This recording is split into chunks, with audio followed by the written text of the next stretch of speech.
Good morning, honorable members and those under the sound of my voice. Today in our Moments of Impact devotional segment, I'll be sharing with you part 2 of our devotional entitled, Don't Bow.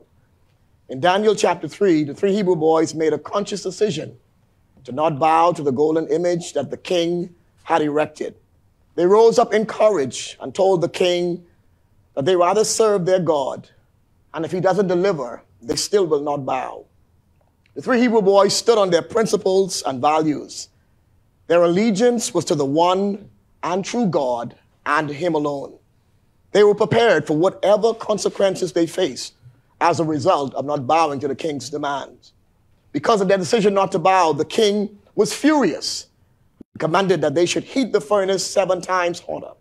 And then he commanded the most mighty men of his army to bind those boys together and throw them in the fiery furnace. Those men were thrown in the furnace with their coats and their holes in their hats and all of their garments. And because the king's commandment was so urgent and the furnace was exceeding hot, the flame of the fire slew those men that took Shadrach, Meshach, and Abednego. And these 3 men fell down bound in the midst of the burning fiery furnace. Then the king was astonished and rose up and said to his counselors, "Did not we cast 3 men bound into the midst of the fire?" They answered unto the king and said, "Yes. But lo," the king said, "I see 4 men loose, walking in the midst of the fire, and they have no hurt. And the form of the 4th is like the Son of God." Then the king came near to the furnace and spake to those 3 Hebrew boys and said, "Ye servants of the Most High God, come forth and come hither." Then Shadrach, Meshach, and Abednego came forth out of the midst of the fire. And the princes and the governors and the captains and the king's counselors, being gathered together, saw these men upon whose bodies the fire had no power, nor was a hair of their head singed, neither were their coats changed, nor the smell of fire had passed upon them. Then the king said, "Blessed be the God of Shadrach, Meshach, and Abednego, who has sent his angels to deliver those who trusted in him, and have changed the king's word, and healed their bodies, that they might not serve nor worship any God except their own God. Therefore I make a decree that every people, every nation, every language, which speak anything against the God of Shadrach, Meshach, and Abednego shall be cut in pieces. Their houses shall be made a dunghill, because there is no God that can deliver after this sort." The king then promoted Shadrach, Meshach, and Abednego in the province of Babylon. The moral of this story is when you take a stand for God and refuse to bow to anything or to anyone who seeks to compromise your spiritual principles and values, God will show himself strong on your behalf. We see in this story, the men who threw him in the fire were the ones who got destroyed. We see in this story, as they were thrown in the fire, nothing happened to them. The fire had no power over them. Not a hair on their head was singed, neither did their coats change. Scripture further says, nor there was the smell of fire on them. We see in this story, in the fire, the 4th man showed up. We see in this story, the king made a decree that no one is to speak against the God of Shadrach, Meshach, and Abednego. The king promoted those 3 Hebrew boys in the province of Babylon. In conclusion, I want to reiterate what I previously said and leave you with this thought today. If you stand up for God, God will stand up for you. If we as a nation stand up for God, God will stand up for us. When we refuse to bow and stand for God, no weapon formed against us shall be able to prosper. Selah. Think and act on these things. Let us pray. Our gracious and eternal Father, we thank you for the gift of life. We thank you for your divine protection over our lives. We thank you for your daily mercies that you freely bestow upon us. Today, we ask you, Almighty God, to give us the resolve, the resilience, and the courage to not bow in the face of mounting pressure. Give us the fortitude as a nation and as a people to stand alone despite the discomfort. Help us, Almighty God, to maintain our godly heritage and foundation. Help us to always remember that righteousness exalts a nation, but sin is a reproach to any people. Now, Father, today we pray as the people's business are discussed. We come to you asking, God, for your wisdom to rest upon each of these honorable members. We pray against the spirit of confusion and disturbance and anarchy. We pray that the deliberations in this house today will be done in decency and in order. And so we thank you, Lord, and we ask that your perfect will may be done in this house today. In Jesus' name I pray. Amen. Amen. Let us pray the Lord's Prayer. Our Father, who art in heaven, hallowed be thy name, thy kingdom come. Thy will be done on earth as it is in heaven. Give us this day our daily bread, and forgive us our trespasses, as we forgive those who trespass against us. And lead us not into temptation, but deliver us from evil. For thine is the kingdom, the power, and the glory, forever and ever. Amen.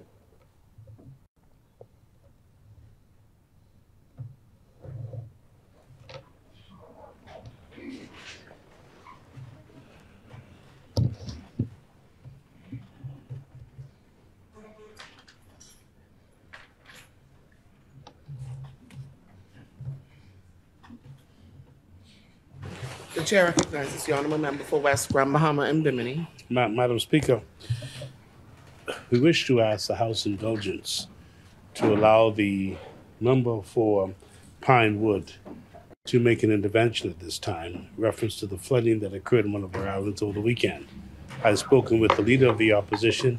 I've obtained his concurrence. With the leave of the House, Madam Speaker, we so request. Thank you, honourable member. Thank you, honourable member. The chair recognizes the honourable member for Pinewood. Thank you, Madam Speaker. Madam Speaker, I rise in total gratitude of those constituents of Pinewood whom I represent in this place. Madam Speaker, before I go into the communication, I'd just like to let the Bahamian public know that I've spoken to the Prime Minister last night. He was scheduled to return to the country today, but he cut his trip short because of the flooding situation. And he will lead a delegation along with the Minister of Education into Exuma to assess the damages. And he says to let those residents know that he comes also with a pledge of the Bahamas government to assist in any and every way to normalizing their lives. Madam Speaker, I'd also like to make mention that this being hurricane season and the fact of climate change and these weather systems and the importance for us as a country to use our bullhorns wherever and whenever. So those who may be responsible much more for the effects of weather in our country and in our region, for them to understand what we small island developing states is going through. And part of the reason why the Prime Minister continued to bring the attention of climate change and the effects of global warming. It is in the, it's not even, we are in the second week of May, and already we're going through these, this phenomenon. In June, Madam Speaker, I take the opportunity to report to Parliament on the efforts to address the severe flooding that took place in parts of the Exuma mainland, more specifically such areas as Rollville, Farmers Hill, Forest, Baratari, East Exuma, Georgetown, and Rocas Point on Sunday, the 11th of June, 2023, as a result of the extreme rainfall that affected the Northwest and Central Bahamas. Madam Speaker, I would have been apprised from early yesterday morning the PS with responsibility for local government, Mr. Neil Campbell, and his team there, in particular, Kendall McPhee, the chief local councillor, and also Mr. Donald Rowell, the administrator. Even before my agencies contacted me, I was getting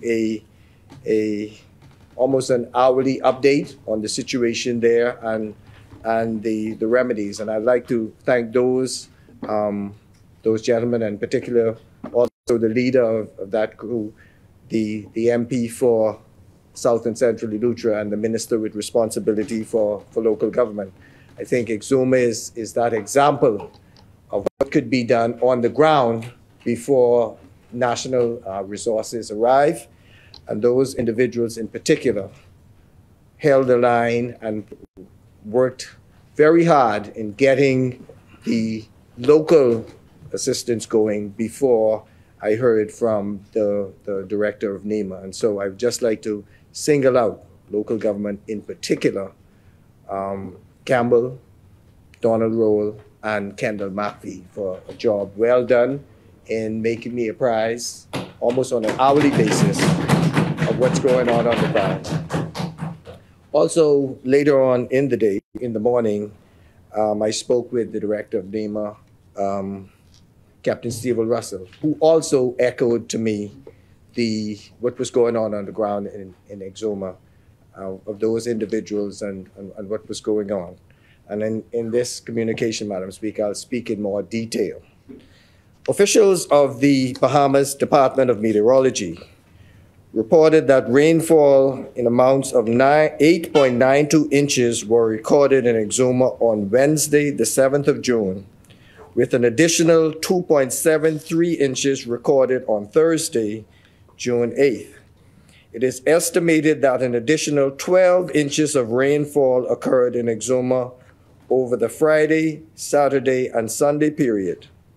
Long Island recorded 1.10 inches of rainfall on Wednesday the 7th, 4.90 inches on Thursday, and an additional estimated 6 inches on Friday, Saturday, and Sunday. These extreme rainfall amounts led to excessive flooding in Exuma and Long Island. There were also flooding in low-lying areas on other islands in the Northwest and Central Bahamas. A trough responsible for the heavy rainfall over the past 5 days is forecasted to continue to linger over the Bahamas until Tuesday, June 13th, when it will begin to dissipate and move away from the Bahamas by Wednesday, June 14th. As a result, showers and thunderstorms are forecasted to continue over the islands of the Northwest and Central Bahamas today and into tomorrow, Tuesday. It is further forecasted that these showers and thunderstorms will become severe at times. I take this opportunity to advise citizens, residents, and visitors in these areas to remain vigilant in light of this information and to follow all alerts issued by the Bahamas Department of Meteorology. I further caution all citizens, residents, and visitors in the affected areas to avoid driving or walking through floodwater and or standing water, as it can be dangerous and can contain many things that can be harmful to an individual's health, including contaminants that may lead to injury and illness. It is important to remember that the best way to protect yourself and your families from exposure to floodwater or standing water is to stay out of it. If you have to enter floodwater or standing water, please ensure that you wear rubber boots, rubber gloves, and goggles. I begin my report by thanking the Disaster Risk Management Agency and Emergency Response personnel who comprise Exuma's Disaster Risk Management Consultative Committee for the quick action they took in responding to the severe weather event, opening shelters, conducting initial damage assessment, and creating runoffs for standing floodwater in order to mitigate some in the short, medium, and/or long-term negative impacts flood can have on lives, properties, infrastructure, and businesses. The Disaster Risk Management Consultative Committee comprised local government officials, in addition to essential services personnel from various government ministries and corporations and on-island civic groupings. I further report that the damage assessment teams and emergency response personnel from New Providence, including personnel from the Ministry of Works, Water and Sewerage, Social Services, and the Ministry of Health, will be dispatched to Exuma to assist with the local efforts. They have been tasked with conducting further assessments, providing the necessary aid, and initiating relief measures where necessary. Madam Speaker, one major aspect of the country's comprehensive disaster risk management strategy is to ensure that island communities across the Bahamas are able to mobilize and assist themselves in the event of a disaster or emergency until help from the outside can arrive. This is exactly what occurred in Exuma. I will report on the actions that took place in response to the flooding, beginning with the local response. 5 shelters were activated at 9 a.m. on Sunday.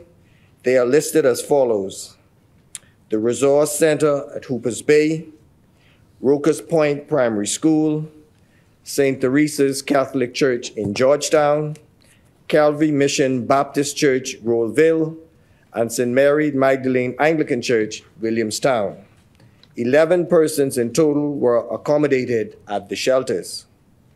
Meanwhile, personnel from the Ministry of Public Works, the Department of Local Government, and the Water and Sewage Corporation collaborated to determine the swiftest and safest ways to reduce water levels in order to avoid some of the potential hazards associated with floodwater, and that was a priority. Their actions including using heavy equipment to create drain-offs for the floodwater in the ocean. And again, Madam Speaker, the local government played a prominent role in that occurrence. We all would have seen the videos that went viral, but that is a perfect example of local government. Before the national response came, coming to the scene, assessing, and moving forward with bringing relief and mitigation. Exuma's swift water rescue team was placed on alert in the event they were needed to conduct water rescues. Additionally, the island's Emergency Operations Center, DOC, was activated to effectively manage the situation from ground level. Below are the findings of the initial damage assessment report. A more detailed assessment will be done once the teams from New Providence arrive in Exuma and conditions allow. In Georgetown, flooding in the area of AID, flooding at the airport roundabout and airport road near Burley's, and there were flooding near Regatta Park. In the forest, there were major flooding in 2 areas of the main road leading to this community that made it impassable. Farmers Hill, overflow from several connected ponds in the area as a result of heavy rainfall resulted in major flooding in this area. Emergency response personnel determined that the runoff from the pond to the sea was obstructed by excess sand at the Farmers Hill beach. The obstruction was cleared, allowing the water from ponds to flow freely into the sea. At Rocas Point, a number of yards were flooded. Rollville, there were 2 locations that experienced major flooding in the settlement of Rollville. Initial reports indicate some road erosion as a result of this flooding. In Baratari, an assessment of the area will be conducted once some of the water subsides. In East Exuma, there was flooding at Hartwell, Forbes Hill, the entrance to February Point, and Bahama Sound 2. Bahamas on 11. Efforts were underway to address the flooding in these areas. The airport building, the initial damage assessment indicates there was extensive damage to the roof of the extended portion of the airport building in Exuma. Further assessments will be undertaken. Madam Speaker, I will now outline the national response. The National Emergency Management Agency, NEMA, after contacting officials from the Ministry of Works and Utilities, the Royal Bahamas Defense Force, and the Water and Sewage Corporation, were able to facilitate the delivery of the following: heavy-duty pumps, 300-foot hose for the pump, 2 heavy-duty pumps from Bahamas Striping. The following were made available from NEMA's Coral Harbor warehouse: 2 pallets of taps for various sizes to assist where necessary, 4 dewatering pumps and hoses, 6 chemical backpacks for mosquito spraying, 2 10-kilowatt portable generators, and fuel containers. All items noted above were delivered to HMBS Lawrence Major for transport to Exuma. Madam Speaker, following consultation with Acting Director of Department of Meteorology, Mr. Jeffrey Simmons, the Administrator for Exuma and the Ragged Island District, Mr. Donald Roll, and Permanent Secretary in the Ministry of Education and Technical and Vocational Training, Ms. Lorraine Simonet, it was recommended that schools on the mainland be closed until floodwater recedes. Acting on this advice, the ministry issued a release Sunday stating that all schools on the Exuma mainland will be closed Monday, June 12th. The ministry remains in contact with NEMA and will provide updates as required. Madam Speaker, in closing, I take this opportunity to once again caution citizens and residents alike to take action today in order to be better prepared for all severe weather events if they haven't already done so. Disasters can occur at any time. Knowing your risks and vulnerabilities can help to save lives. Ensure that you understand how to interpret forecasts and alerts and know what to do during and after. Create emergency plans for your families. These plans should include evacuation plans, especially for persons residing in coastal, low-lying, and/or flood-prone areas. Know the location of shelters and the best, quickest, and safest routes to get to them. Replenish your stock of emergency supplies and take the necessary measures to protect property and possessions. Additionally, remain attentive to all advisories and warnings issued by the Bahamas Department of Meteorology. We need to make ourselves ready to the best of our individual and collective abilities. The impact of our collective preparation efforts increases our capacity to quickly recover in the aftermath of a severe weather event. And Madam Speaker, finally, before I take my seat, I'd just like to remedy this faux pas that I was in constant communication with the MP for the Exumas and Ragged Island, who was very, very concerned, and apart from having his information on the ground, was lobbying to see what else we could provide at the soonest opportunity to assist for those events that took place in Exuma. I thank you, Madam Speaker. Thank you, Honorable Member.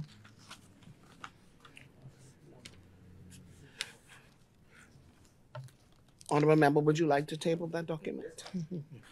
Order the document be brought up.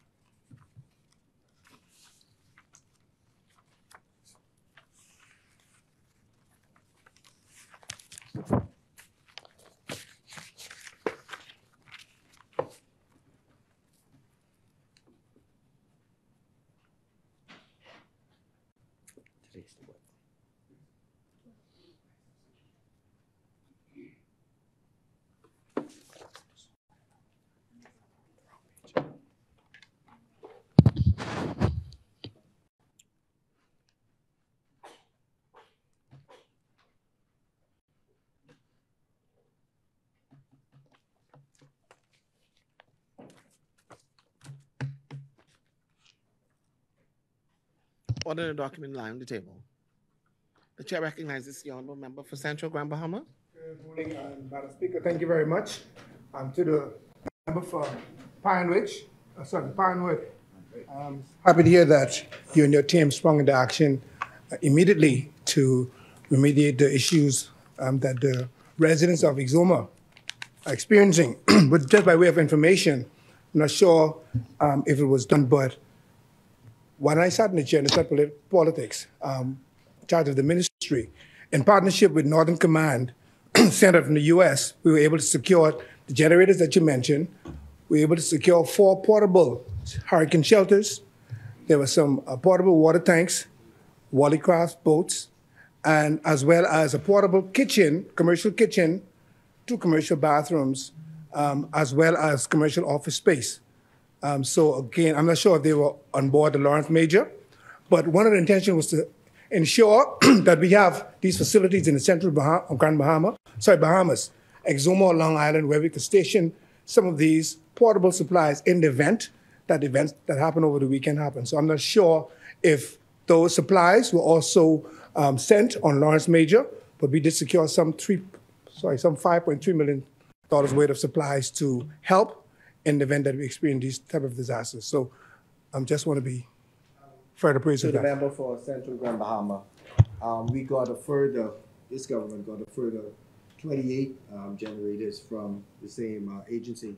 To the member, through you, Madam Speaker, there's constant communication, and all of those items that were spoken by the member, if so needed in Grand Bahama, there will be a comprehensive list, and I could provide particular information and apprise this House with regards to what exactly was said, if so needed. Thank you, Madam Speaker. Okay. The chair recognizes the honorable member for West Grand Bahama. Thank you, Madam Speaker. Thank you, honorable members. Honorable members, at the break, at the suspension, last week we were debating a compendium of bills. I presume that we are now ready. The chair recognizes the honorable member for Central and South Eleuthera. Thank you, Madam Speaker. I rise today on behalf of the great people of Central and South Eleuthera, who have put their trust in me to represent them and their interests in this honorable chamber. Today marks the second occasion that I have had the privilege to present a budget as a minister that we feel will bring significant improvements to the function of my ministry, to the robust development of the Family Islands, and to provide an abundance of opportunities for the Bahamian people. The government, in its 2 years in office, has made significant breakthroughs in how we handle our finances. And after 2 years of grit and determination, we are seeing a rebounding economy, progressive shifts in revitalizing our agricultural sector, and strengthening the economy of our Family Islands. This budget that I will present seeks to detail our pursuit of concrete, practical, and even ambitious aspirations to build and expand economic opportunities for Bahamians. 2 of the most critical aspects of this budget: food security and Family Islands. Yes, sir. Madam Speaker, we have achieved many milestones, Yes, sir. but we're not done yet. Yes. Madam Speaker, I take this opportunity to thank the esteemed member who represents Cat Island, Rum Cay, and San Salvador for reposing his trust in me to lead this most important ministry and to bestow the tasks which will move us one step closer to achieving our economic goals and our commitment to the Bahamian people as we realize the goals and objectives set forth in our blueprint for change. Madam Speaker, I'd like to thank my colleagues and member for Nabi, Leonardo Leyburn, the member for Southern Shores, the Major, who will speak on other matters in my ministry and on BIC respectively. In this place, who will be speaking after me to expand on a number of departments, accomplishments, and budget priorities as I cannot address all for the sake of time. Also, my colleagues in our House, Senators Tyrell Young, and Senator Dr. Recia Hepburn Forbes, who will both speak extensively on the work at BAMC. Madam Speaker, before I expound on the achievements of my ministry to date and provide our assessment of budgetary priorities for the ministry, I would like to speak about the advancements of Central and South Eleuthera, whose shoulders I stand on, whose future I continue to lobby for, and whose trust I am grateful for. I take this time to offer my condolences to the families that have lost so many loved ones. On behalf of my family, the constituents of Central and South Eleuthera, I wish to offer my condolences to the family of Sidney Bethel and Charlotte Comer, both of Hatchet Bay, the family of Mr. Clifford Sands of Palmetto Point on the passing of his sister, Patrice Knowles, the family of Clint Clark of Savannah Sound, Rosina Thompson of Deep Creek, and to the Carey family of Tarpon Bay on the passing of Rochelle, to Corporal Renato Brown and his family on the passing of his wife, Shonda Brown, to the Williams family of Benjamin Town on the loss of Miss Irma Williams, stalwart counselor of the Progressive Liberal Party. And Madam Speaker, I send prayers to the Carey family in Tarpon Bay, and Miss Romilda, and her sons on the passing of Mr. DeWitt Carey, a staple and iconic businessman who owned Tarpon Bay Shopping Center, who passed away at 90 years of age. I take this time to send condolences to the Williams family of Greencastle on the untimely passing of Timmy Lee Williams, a petty officer who was the first female to have passed away on the job. My prayers are extended to the entire body of the Royal Bahamas Defense Force, to the entire body of the Progressive Liberal Party, as Timmy's name is synonymous with loyalty and a fighter, to the entire community of Greencastle Eleuthera and South Eleuthera, who shared countless experiences with Timmy, and lastly to her children, sister, and entire family. Timmy will be missed for her frank, her honest opinion, and her fierce loyalty. May her soul and that of all the dearly departed rest in peace. Madam Speaker, Central and South Eleuthera has come a mighty long way. From years of successive promises and unrealized visions of previous administrations, a past prime minister, in speaking to a gathering, declared that South Eleuthera had had its time. From that administration to this, the people of Central and South Eleuthera have not seen much great progress.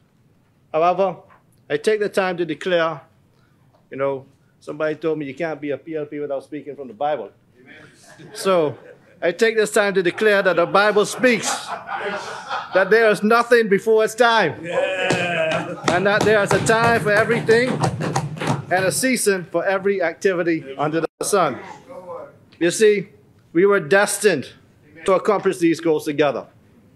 And I am forever grateful when I can see the positive impact of this administration on the lives of family islanders.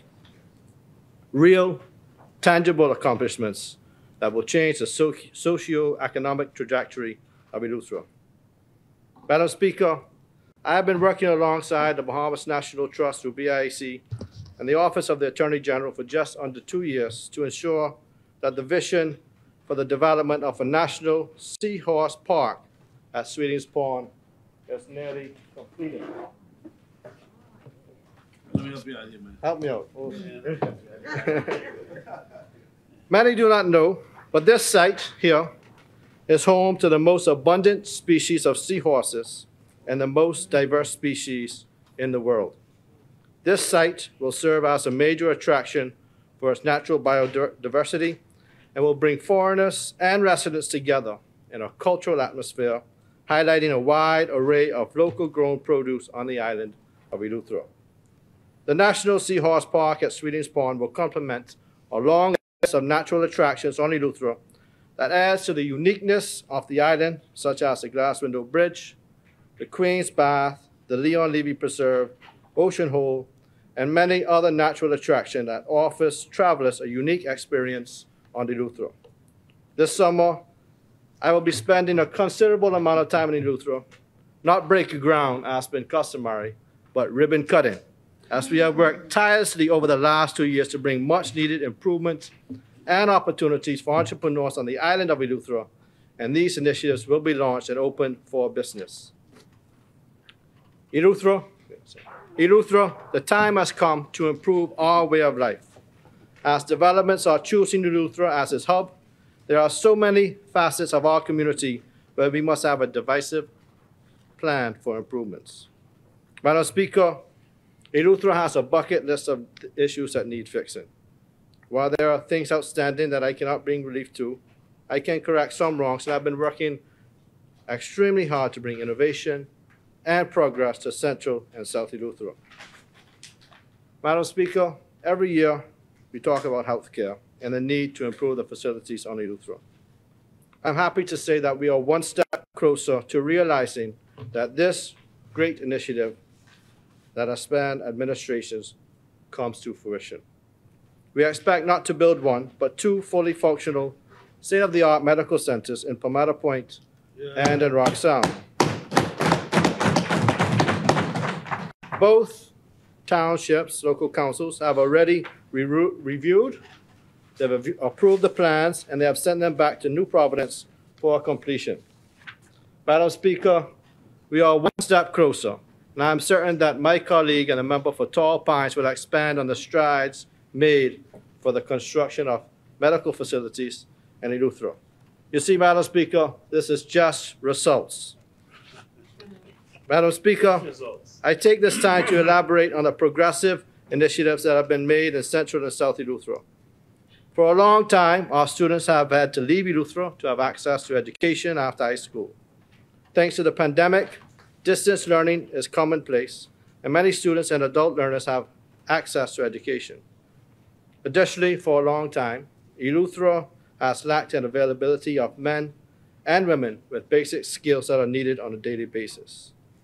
Trained electricians, plumbers, refrigeration technicians, the plain old handyman.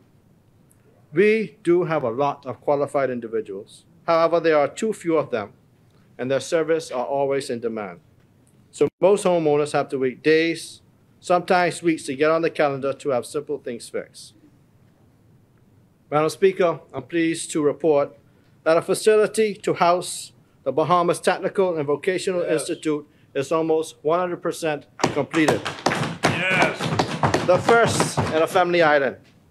Ahead of the building completion, the first cohort of students in the electrical program is already in the classroom,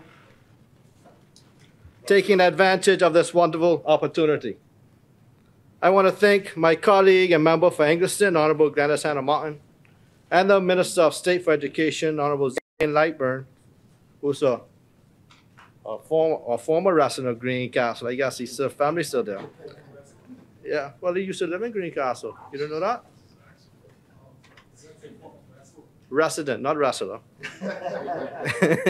And their team and board of directors and management of BTVI and our corporate partners for their relentless efforts to expand these institutions to the family islands. Madam Speaker, this is the fourth year I have sponsored the Starting Line. This is an initiative that gives students and adult learners the opportunity to sign up for national exams and get focused tutoring for 4 months just prior to the sitting of these exams. Madam Speaker, a lot of our community members who are fully employed graduated pre-pandemic. The opportunity to enroll in distance learning was out of their reach because for some reason or the other, they didn't have requisite BJC or BGCSE. The Starting Line fills the gap, and we are happy to say that to date, 780 students in Central and South Eleuthera and across the Bahamas have enrolled and sat national exams more prepared than ever to achieve their goals. Just results, Madam Speaker. Just results, that's all it is. I have the distinct pleasure to announce that my colleague for Fort Charlotte, Honorable Alfred Sears, has ensured that the roads in Eleuthera will be completed with asphalt, striped, and cat-eyed.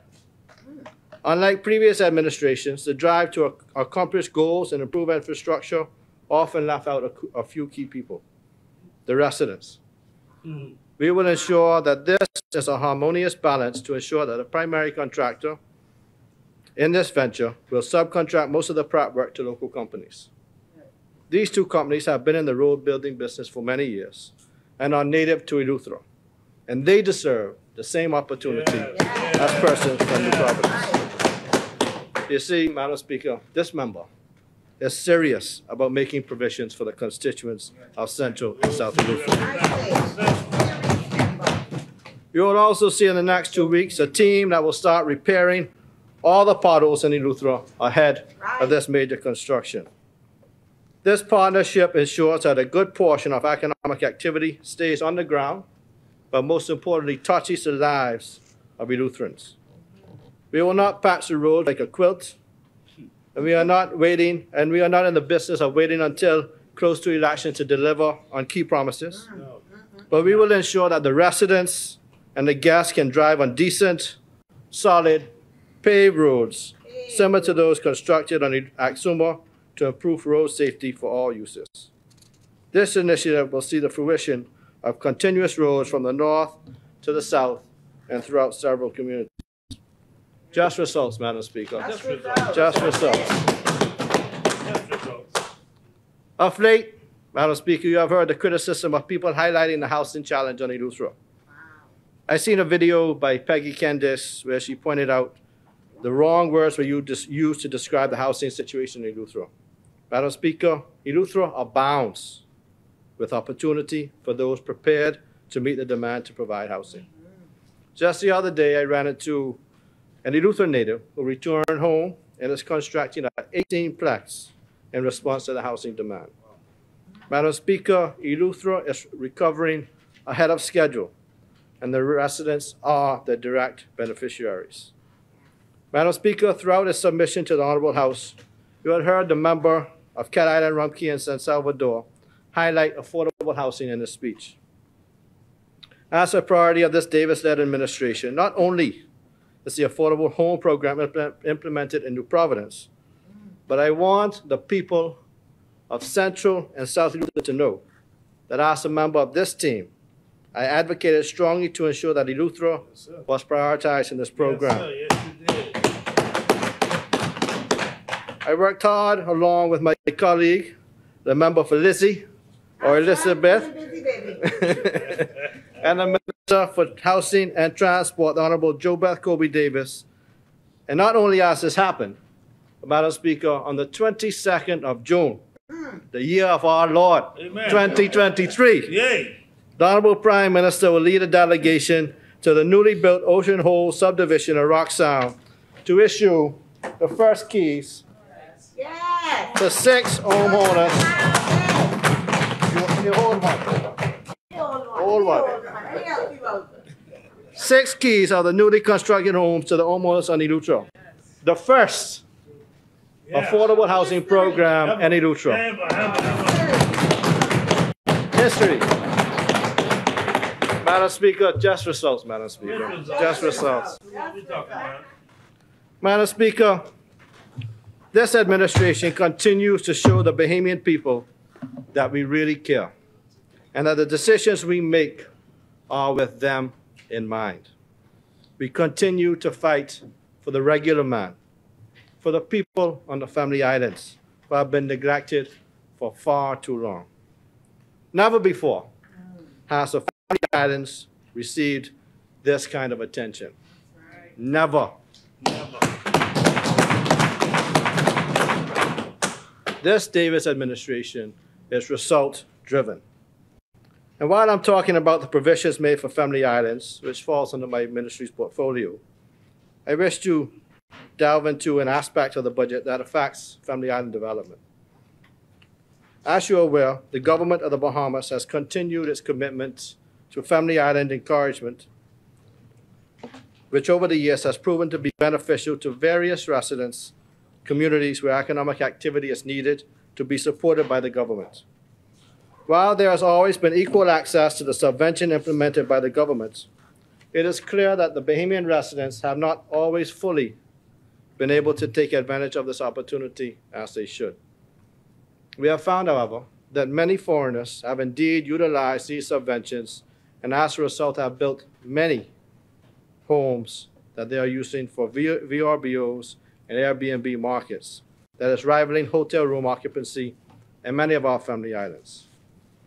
While we encourage Bahamians to utilize this economic subvention, we are implementing measures to ensure that it's not taken advantage of.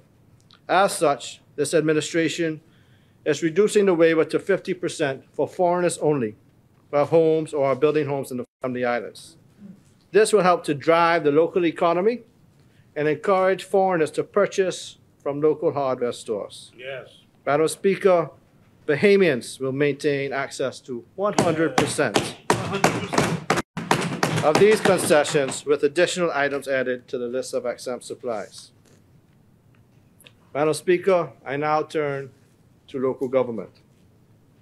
The proposed budget for the Department of Local Government is $55,507,012 for the 2023-2024 fiscal period. Family Island local government councils can breathe a sigh of relief to note that this administration continues to put their needs and issues as a priority. Under this allocation, local government councils will receive a 10% increase in their operational budget expenses. Madam Speaker, local councils will receive a 10% increase in their operational budget expenses. And I know sometimes that 10% don't sound like much, so I pulled out the budget. For Freeport, Marco City, your council gets extra $71,000 to do some things in your constituency. South Eleuthera gets $56,000 extra dollars per annum. Central Eleuthera, $54,000. North Andros, $55,000. Barry Islands, $72,000. West End gets extra $71,000 per year. So, and this is 10% straight across the board, Madam Speaker. We're going to help these local councils mold the communities that they live in. Many governments promised it, Madam Speaker, but this one delivered. Just results, Madam Speaker. No big deal, just results. You will note that under successive governments, the operational budget was cut 3 times. 3 times under such former administrations. Having sat in the chair as a local government practitioner, I know firsthand the challenges that townships face. And that is why this initiative is so important for me to announce under my ministerial portfolio. I will continue to advocate for additional resources for local councils. As times have changed, so has the need to ensure that these councils have the funding to not only take care of their daily needs, but that they have the resources to ensure that certain revenue-generating streams of income can be created to fully realize the potential and impact of local government throughout the Family Island communities. Madam Speaker, on January 26, 2023, the acting director at the time submitted a comprehensive annual year review report, and I'll table this. And this document, Madam Speaker, is being reviewed by the Office of the Attorney General, and once completed will provide new initiatives, new rules and regulations that can be enforced by local government councils to advance local government and ensure that the various communities served can thrive. Madam Speaker, the Department of Local Government has a staff of 356 persons and 512 local government practitioners throughout the Commonwealth of the Bahamas. And there is a fiscal presence on each and every inhabited island. There are a total of 33 Family Island districts that man the affairs of the Department of Local Government on a daily basis, with the headquarters being located in New Providence. Madam Speaker, true to every success story is the caring of one staff, and that's human capital. You can see, ask what happened in Exuma this past weekend, the importance of local government. And I want to thank the council members, the Acting Permanent Secretary Neil Campbell, Administrator Donald Rowe, Council Chief Councilor, who played an intricate role in ensuring that we were able to get access to tractor services to relieve some of the water pressure, and work closely with NEMA and with the Minister of disaster preparedness to ensure that it was a collective effort to help to relieve some of the issues there in Exuma. And I want to thank them for that, Madam Speaker.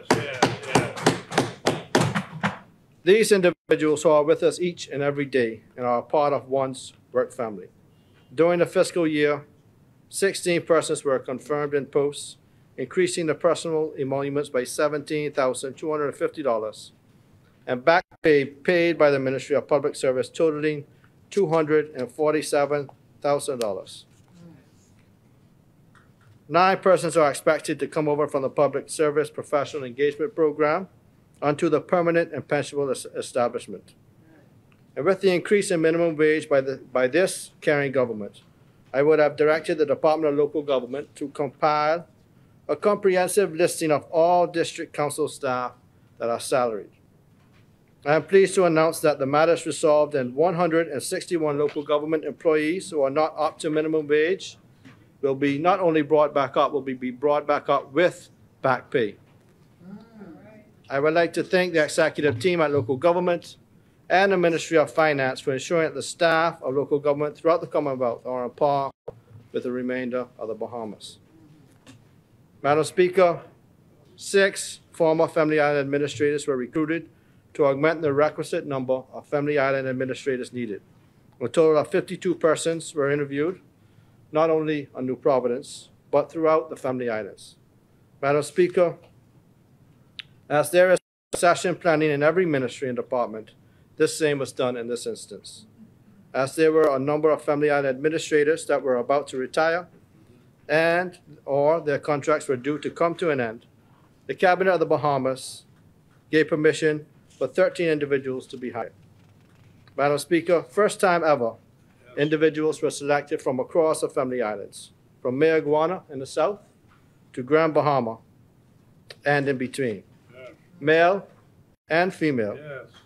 What is unique, though, is that although we have 33 districts, not all have Family Island administrators, resident administrators. And as logistics would allow, Madam Speaker, areas like the Exuma Keys, Grand Key, Green Turtle Key, Rum Key, Morris Island, and Sweetings Key now either have a fiscal or more enhanced presence on the island by way of strategic posting. Just results. Just results. That's it. For many areas, it's the first that we have the requisite number of Family Island administrators that are needed in a long time. Yes. Madam Speaker, as additional, of note of good news for local government, is we can agree that local government was created to decentralize, not centralize. Its core mantra, a government nearest the people, is designed to build local economies. Now, as a caring leader, Madam Speaker, it was agreed that Family Islands should build their own local community economies. And in the new budget, effective July 1st, all operational expenses items will be reinstated and will form part of a district budgets. Wow, wow, wow. So as a former council member, Madam Speaker, this move to decentralize the budget is a move in the right direction. Empowerment. Instead of waiting on months to receive basic stationery and toiletries, councils can purchase locally, Good move. thereby increasing the economic activity of their own communities. Just results. That's all. That's it. Madam Speaker, this administration is about the bottom line, adding value and resources on the ground where it's needed most. Madam Speaker, small scale and capital works.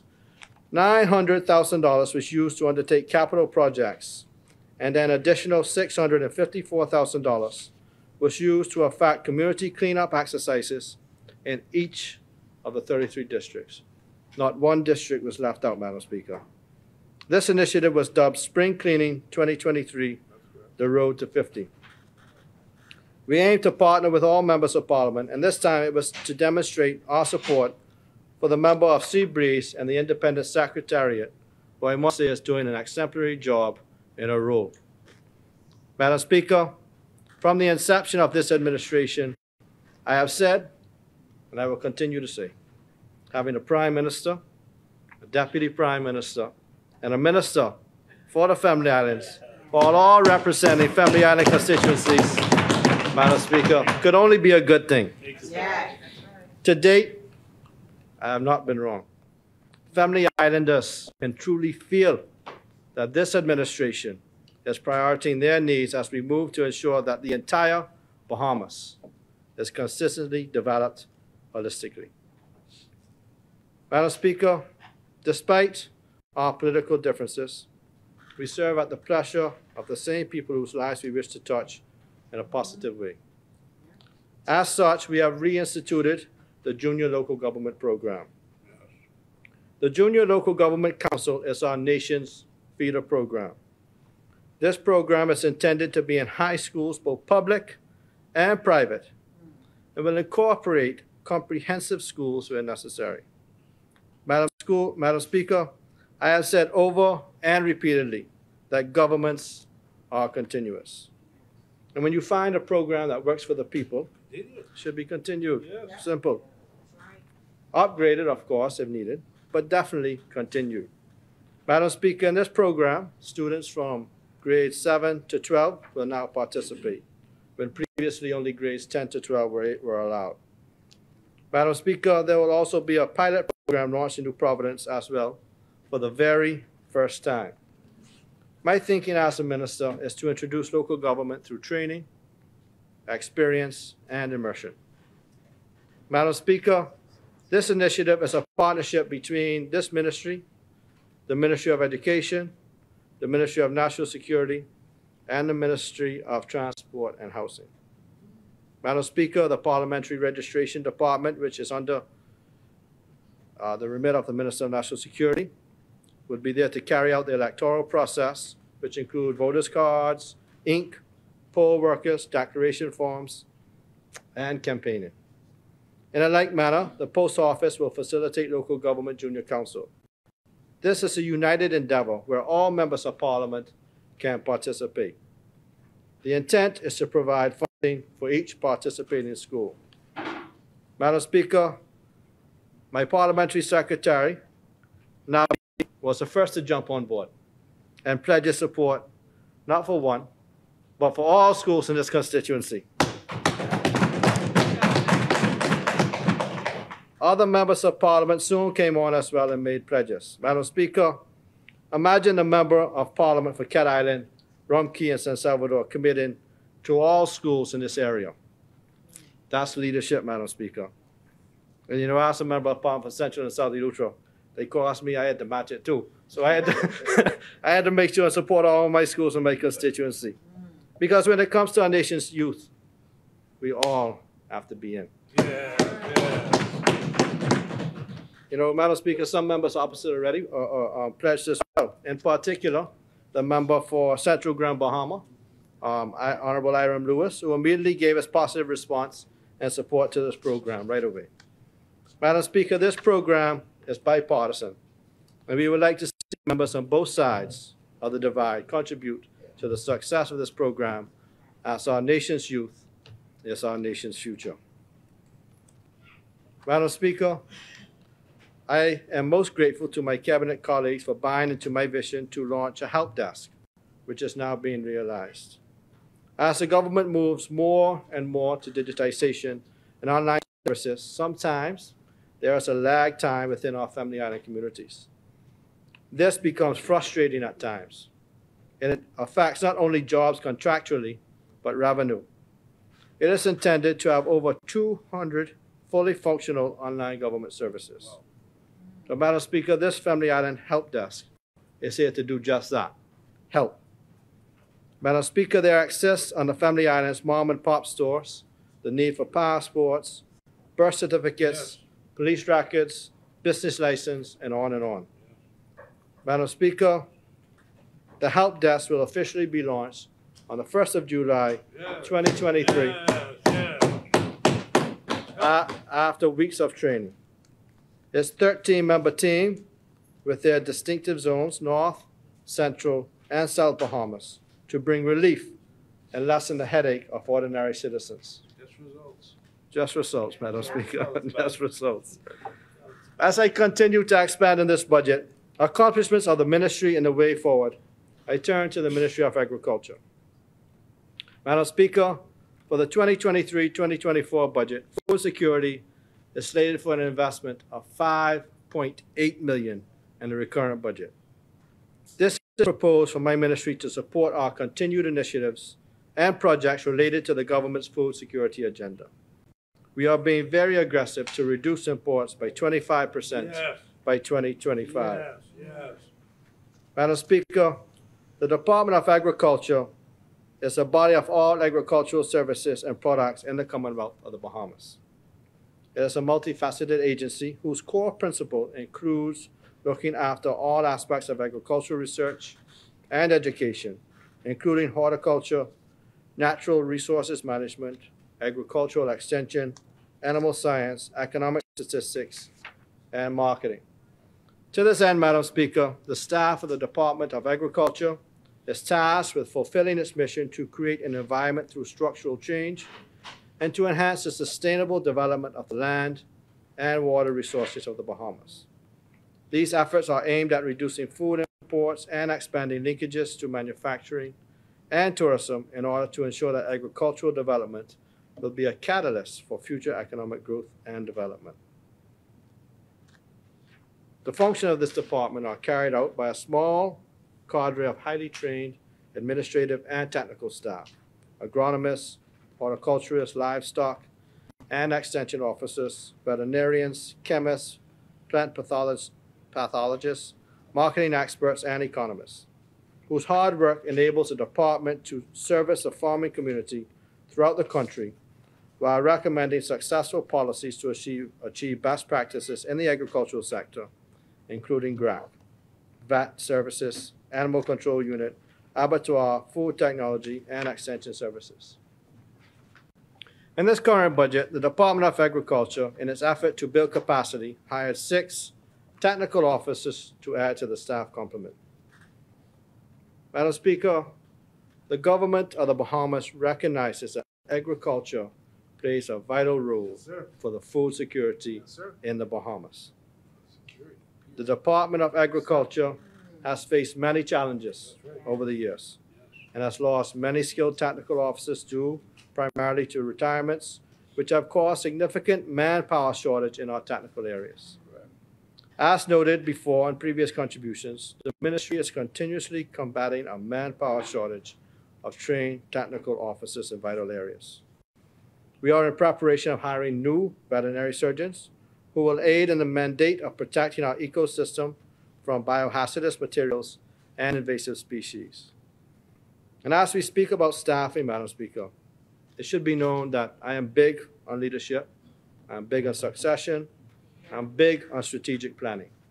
The department is at a pivotal juncture as food security remains a high priority of this administration. It is evident that in no way we are able to be successful in our goals with a limited amount of technical and trained staff employed at the department. This coming fiscal year, Madam Speaker, we will be working assiduously seeking talented individuals to join the team of professionals at DOA. They will ensure that the mandate for the organization is revamped and implemented to prioritize food security, actively assist farmers to become successful, and to create an environment that transcends government administrations, as food security in its simplest terms affects everyone, regardless of race, class, socioeconomic status, everybody, Madam Speaker. We will look to BAMC and the University of the Bahamas to source and supply a cadre of technical experts to lead this initiative where practicable. My team at the ministry and at the department are working together to outline a comprehensive needs assessment and to publish the same for July 1st, 2023. I want to thank my colleague and member for Golden Gates, as through the Ministry of Public Service, she is prioritizing the employment of new hires through the Public Service Global Fund and the PAP program. Just results, Madam Speaker. Throw that in there. Madam Speaker, GRAC should be the foundation of agricultural development in the Bahamas. The farm comprises of over 200 acres and is committed to the development of crops, livestock, and pasture. In addition, the staff should provide local farmers with technical training through workshops and seminars to support the modernization of their farming techniques and to advise of best practices in the industry.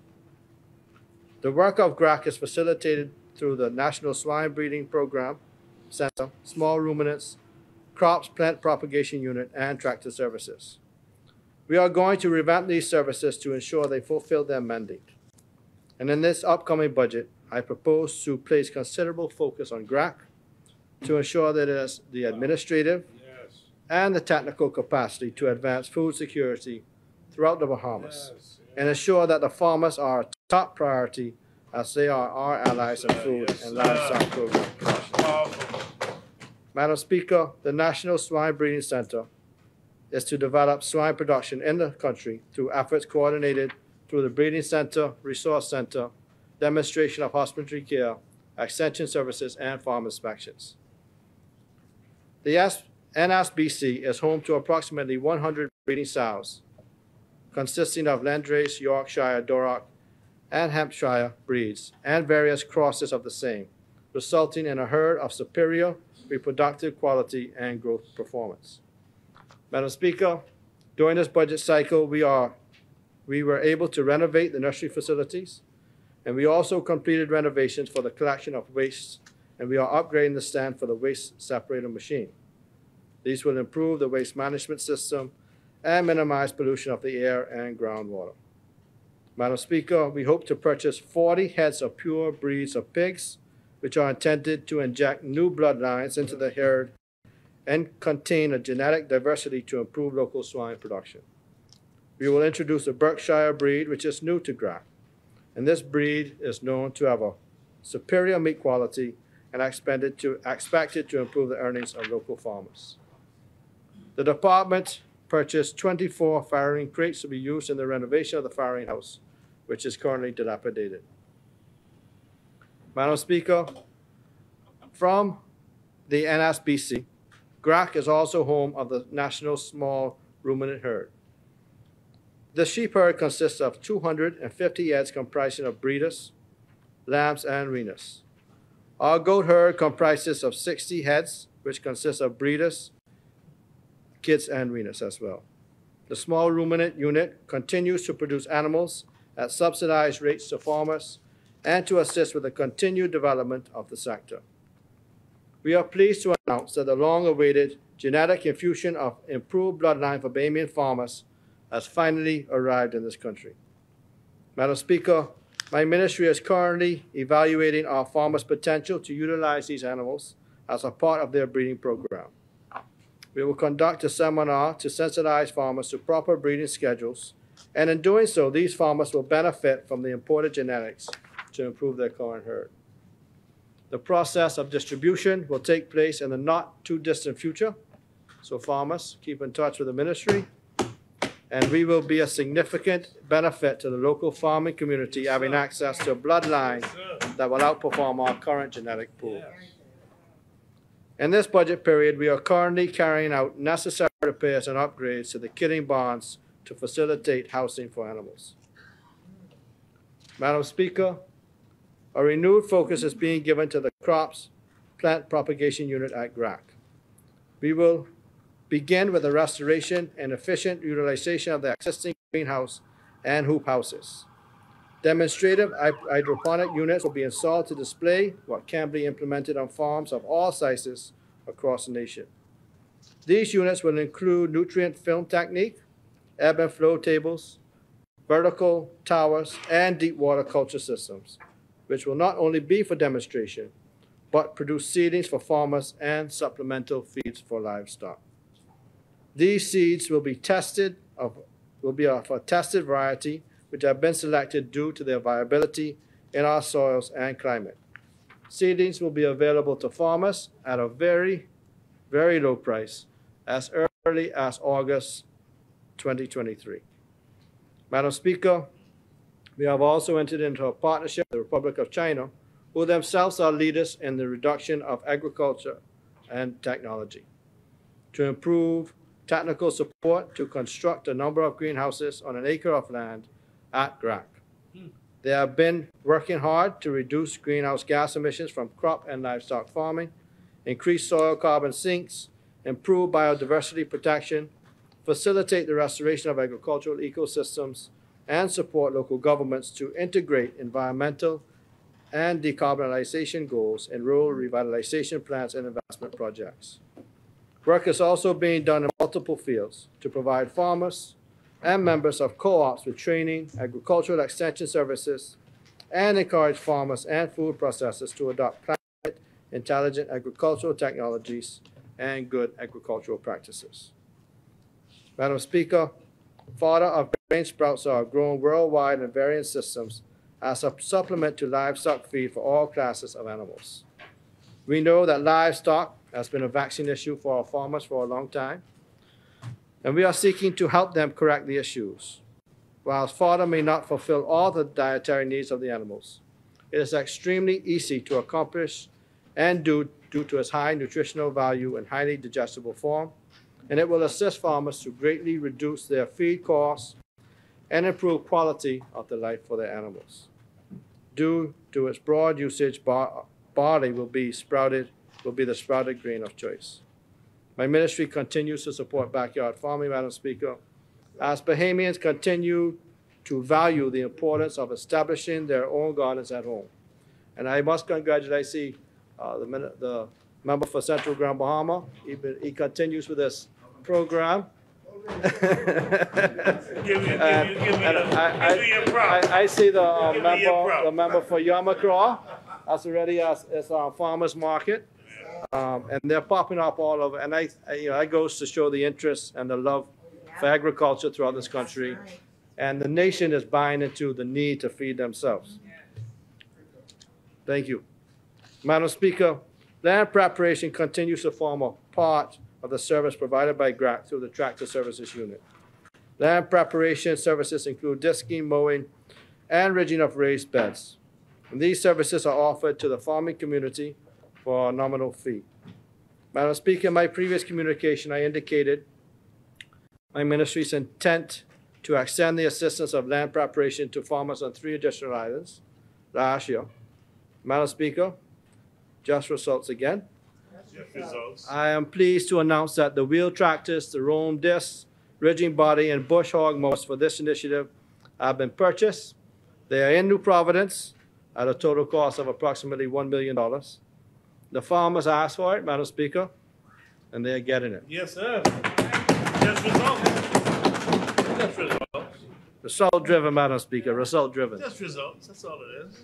These are now being prepared Simple as that. for distribution, and each selected island receiving one of each land preparation equipment. It should be noted that currently the ministry is in the process of clearing lands and the construction of roads to access an additional 90 acres of farmlands that have been issued to farmers. Madam Speaker, land leases have been signed for some years, and farmers will finally have access to their lands to begin or continue farming. This work began on the 29th of May and is expected to be completed by June 30th of this year.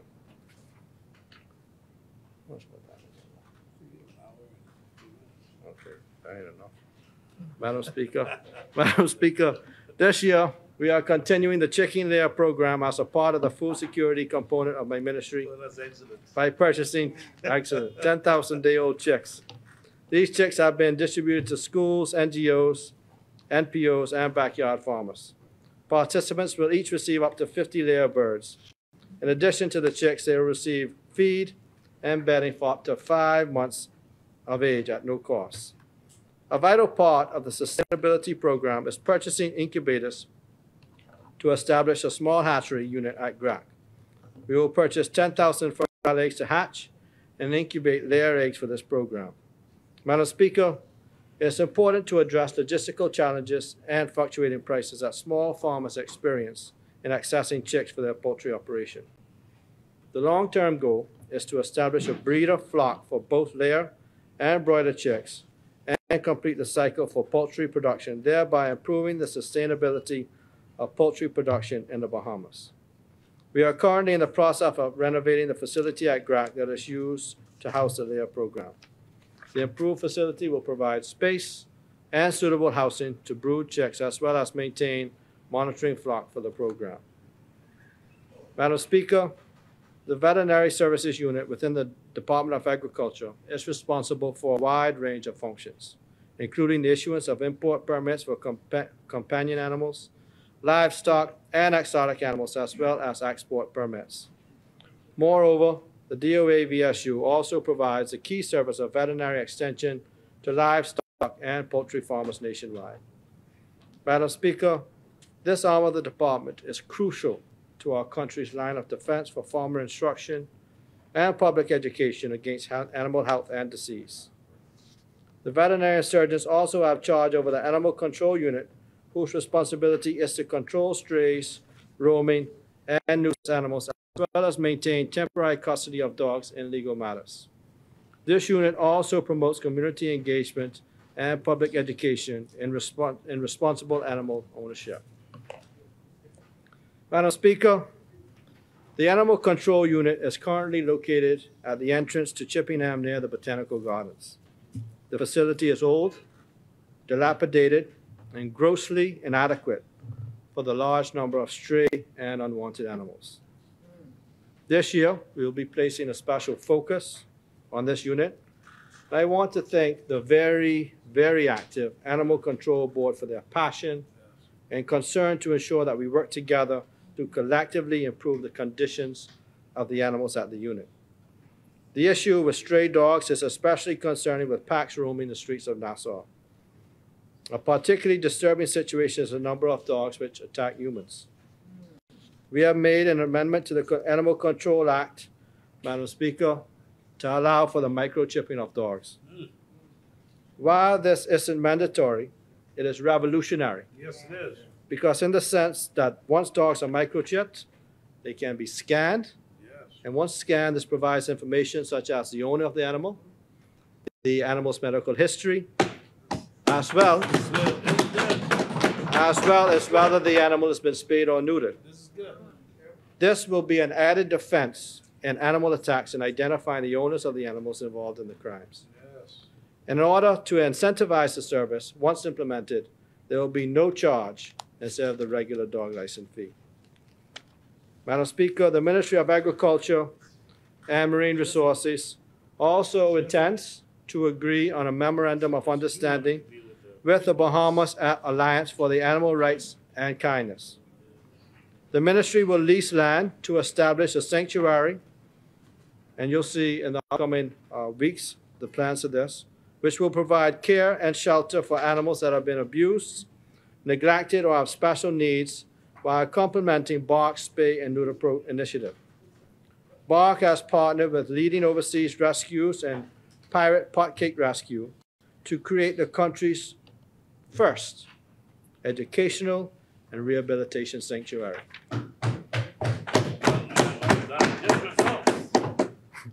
The Pirate Potcake Rescue and Learning Center, through rescue, rehabilitation, and companionship, will teach compassion and respect for humanity and all its living creatures. The approach to the sanctuary is to end the unnecessary suffering for animals in the Bahamas. It will do this through medical care, education, spay and neuter programs, enforcing laws, and community relationship building. A learning center will be incorporated that will focus on educating Bahamians, and particularly children, on kindness to animals and how to care for animals. As Mahatma Gandhi said, the greatness of a nation and its moral progress can be judged by the way its animals are treated. The sanctuary will incorporate an animal hospital to provide on-site care, and the animals will be rehabilitated with an ultimate goal of adopting them to loving homes. Wow. The sanctuary will have an adoption center and enter into strategic partnerships with reputable rescue organizations abroad and local institutions to provide for opportunities for visitors to adopt their very own Royal Bahamas Potcake. Just results, Madam Speaker, just results. Good Bahamas Potcake. Good Bahamas Potcake. You want one? Yeah. The department continues to offer, Madam Speaker, duty-free concessions to registered farmers who submit applications from throughout the Bahamas on those items listed in Schedule B of the Tariff Act. This initiative allows them to bring in agricultural goods either free of duty or at a reduced duty rate. For this fiscal period, 176 permits were granted, and this valued at approximately $2,891,000 for the period July 2022 to date. Madam Speaker, I am pleased to announce that at 2 p.m. on June 19th, the Ministry and the Department for Transformation and Digitization will host a press conference to launch 12 additional online applications that will allow farmers, pet owners, and mariners to access the ministry online to apply for a variety of services. Madam Speaker, over the last year, you have heard me speak on this initiative. Our ministry currently has 18 applications already accessible online through My Gateway, and this will be an additional 12 services that will take it to 30. Just results. Madam Speaker, this ministry is leading the charge to digitize, and we are pleased to have done this within this budget cycle as promised. I extend my sincere thanks to DTAD, the member for Bain and Grantstown, and the staff at the ministry, including Ms. Jacqueline Fox, who has consistently pushed this initiative to completion. Madam Speaker, as part of GRAC, the Food Technology Laboratories continue to be a pivotal aspect for food preservation development and technical training for the Bahamas. The laboratory has operated in excess of 45 years, providing research and development, training, assistance, and technical information and extension services. The objective of the laboratory is to add additional earnings for the farmer, meanwhile reduce post-harvest loss and provide products with more added value. It is anticipated, Madam Speaker, that we will construct food processing community kitchens on 3 islands during this fiscal year, Andros, Cat Island, and Eleuthera. And these community kitchens will be constructed and outfitted with processing equipment and staff to act as prototypes for the remaining islands. The community kitchens will allow farmers and entrepreneurs to can and package agricultural products by adding value, thereby reducing post-harvest loss. Just results. And that's all it is. And just results, Madam Speaker, the equipment's already in country, so we only got to install it. So in the next year, we'll get it done. We can put one there too. We'll use US. Madam Speaker, we are committed to increasing entrepreneurs in farming and technology, and we are committed to providing employment opportunities. Madam Speaker, I now turn my attention to the Department of Marine Resources. Madam Speaker, I am happy to report to this Honorable House that the first meeting of the Flats Fishing Committee was held in March of this year. Madam Speaker, you would recall that I reminded this Honorable House of the enactment of the Flats Fishing Regulations, which were enacted in 2017 and called for this 12-member committee. Here we are, 6 years later, and we are just assembling this Flats Fishing community. Wow. This is another demonstration of our assertiveness in my ministry. The committee comprises a section of representatives, including bone fishing guides, the Ministry of Tourism, BAMC, NGOs, Bahamian marine scientists, the Ministry of Finance, and DMR. Madam Speaker, I look forward to the work of this important, enthusiastic, energetic, and knowledgeable committee. Madam Speaker, I am also happy to advise that as of May of this year, 8 additional services have been added to the online fisheries permitting My Gateway portal. They include requests for duty-free imports of fishing supplies, duty-free imports of flat fishing boats, duty-free importation of aquaculture, fish farming. Again, we encourage commercial fishermen, bone fishers, and entrepreneurs to take advantage of these services, which will help you save time and money, and most importantly, give persons in the Family Islands access to services that otherwise they would not have access to. These services are available through the My Gateway portal, and that achievement speaks to this administration's commitment in our blueprint for change, which speaks to modernizing the permit application to ensure quick and seamless process for commercial and recreational fishing. Madam Speaker, in May of 2023, a Marine Patrol craft was delivered to Abaco, replacing the patrol craft that was destroyed as a result of Hurricane Dorian.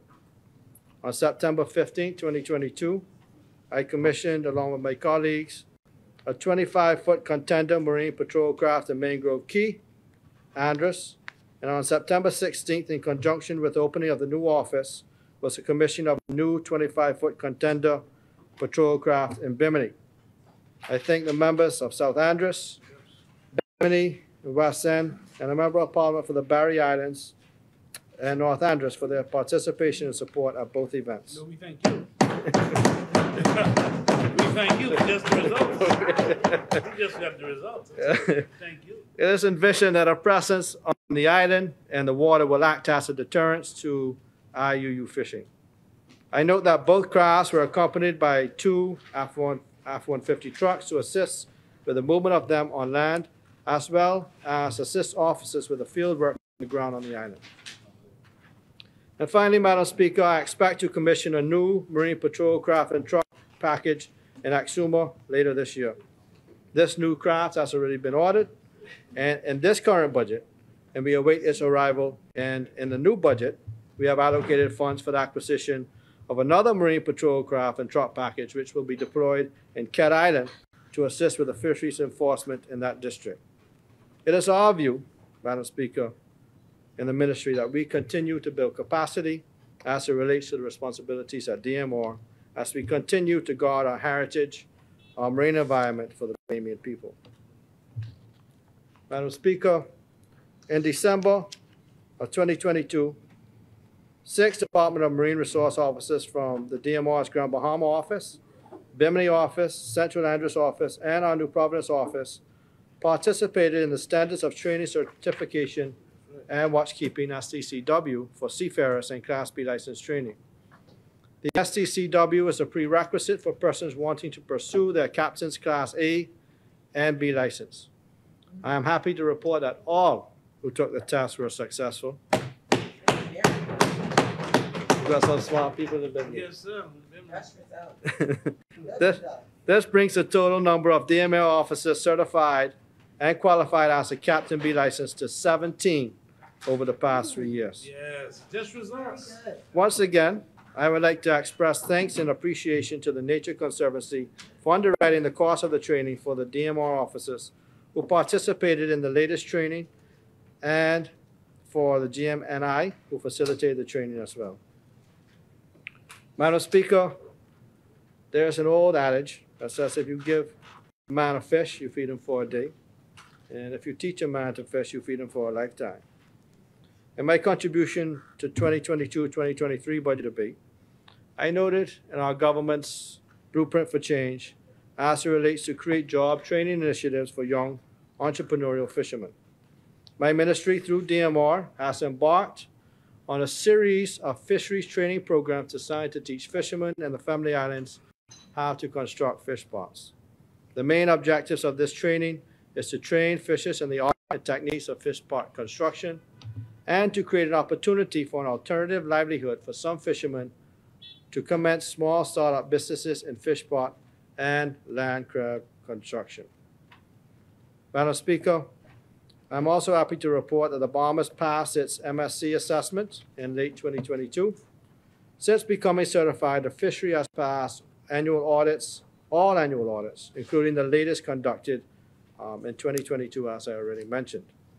This was due to the efforts of stakeholders such as DMR, the Bahamas Marine Exporters Association, RBDF, TNC, and the KP Luther Institute. The fishery is now preparing for another full assessment, which is required every 5 years. And this, what's so important about this assessment, Madam Speaker, is that with this, it helps to guarantee a top price for the fishermen of this country in regards when they go to sell their lobster.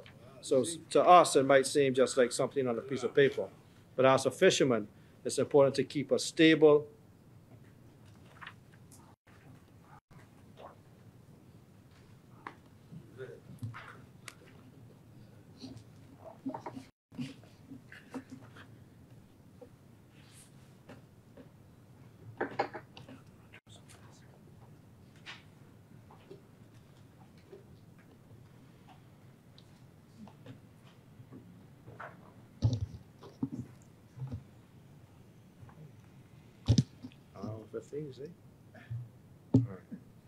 Yeah, so this certification is important for the stability of pricing.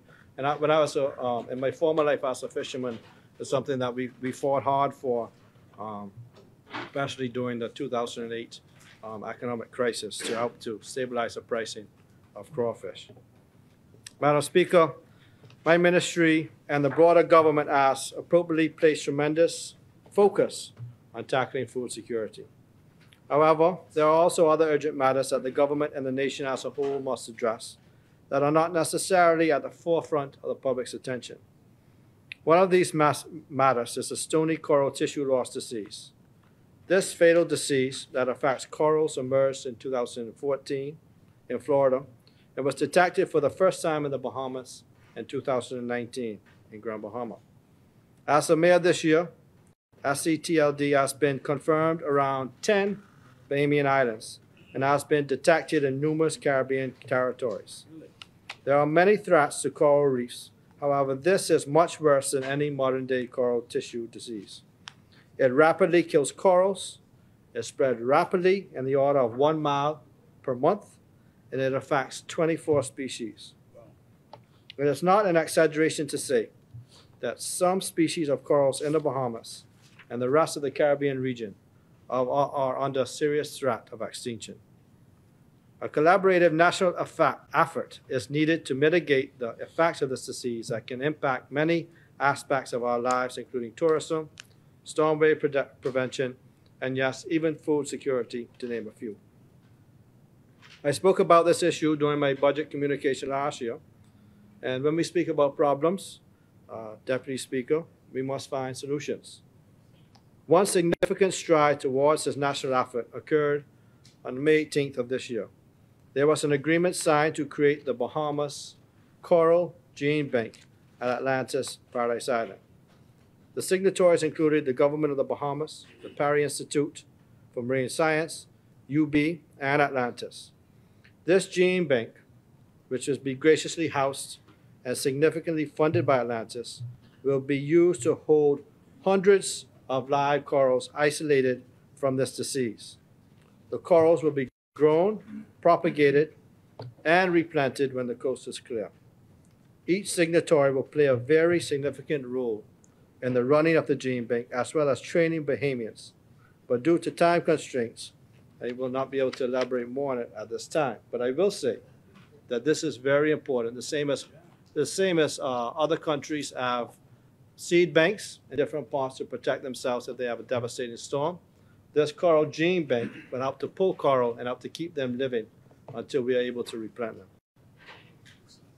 Madam Speaker, while speaking about alternative livelihoods, we must also seek to diversify our mariculture industry, where there is a need to conduct surveys to ascertain the amount and locations of sea cucumber stocks within the Bahamas.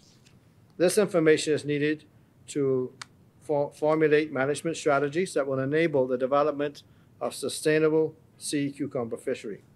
It should also be in mind that the fishing industry has expressed an interest for the reinitiation of the sea cucumber fishery amid the ongoing national need to develop livelihood opportunities based on the fishing industry. Due to strong evidence that sea cucumber numbers were being very rapidly depleted in the Bahamas, commercial sea cucumber exports were largely ceased in 2011. This rapid depletion confirmed what has been clearly documented and cautioned in global sea cucumber fisheries. This is very high susceptibility, which requires caution when developing management strategies and reducing survey options, including options such as harvest as you study methods to pay for studies. Mr. Deputy Speaker, it would be best to firstly conduct studies to ascertain sea cucumbers abundance so harvest levels have a more appropriate basis. All of this will be done as part of a national effort to develop sea cucumber fisheries where appropriate species may be selected for aquaculture development. Mr. Deputy Speaker, DMR continues to make strides with monitoring the state of fisheries, including the queen conch, which has received a lot of local and even international media attention. One key part of this is the collection of biological data, such as the individual sizes and weights of fisheries resources. This has been taking place consistently in New Providence for approximately 2 years and sporadically in prior years. Preliminary analysis have taken place and revealed a few things that merit further investigation. In this upcoming budget cycle, we'll be doing a conch conservation plan and study as well. But for example, 2018 and 19, the average size of conch mashing in New Providence was 13.4 millimeters and 13.02 millimeters respectively for lip thickness. However, in late 2020, the average size of a conch was found to be 15.87 millimeters. And thereafter, in 2021, 2022, it's reduced to 14.8, then 13.4, respectively. While the analysis are preliminary, it would appear that COVID, or perhaps Hurricane Dorian, or a combination of both, may have resulted in decreased fishing pressure that allowed resources to flourish more than usual. Yes. We will continue to pay attention to the level of pressure on fishing resources that we have. We will continue to target those and make great efforts to ensure that our resources, and we'll find alternative methods of livelihoods and export products if necessary. Mr. Deputy Speaker, you'll recall during my supplemental budget remarks in February, I indicated to this Honorable House a plan to construct additional office space on the compound of DMR to accommodate additional staffing. I'm happy to report that a request for bids for the construction of new office space has gone out to tender with a view that the new office building will be completed by the year 2023. Mr. Deputy Speaker, during the 2022-2023 fiscal year, the Department of Cooperatives has accomplished the following.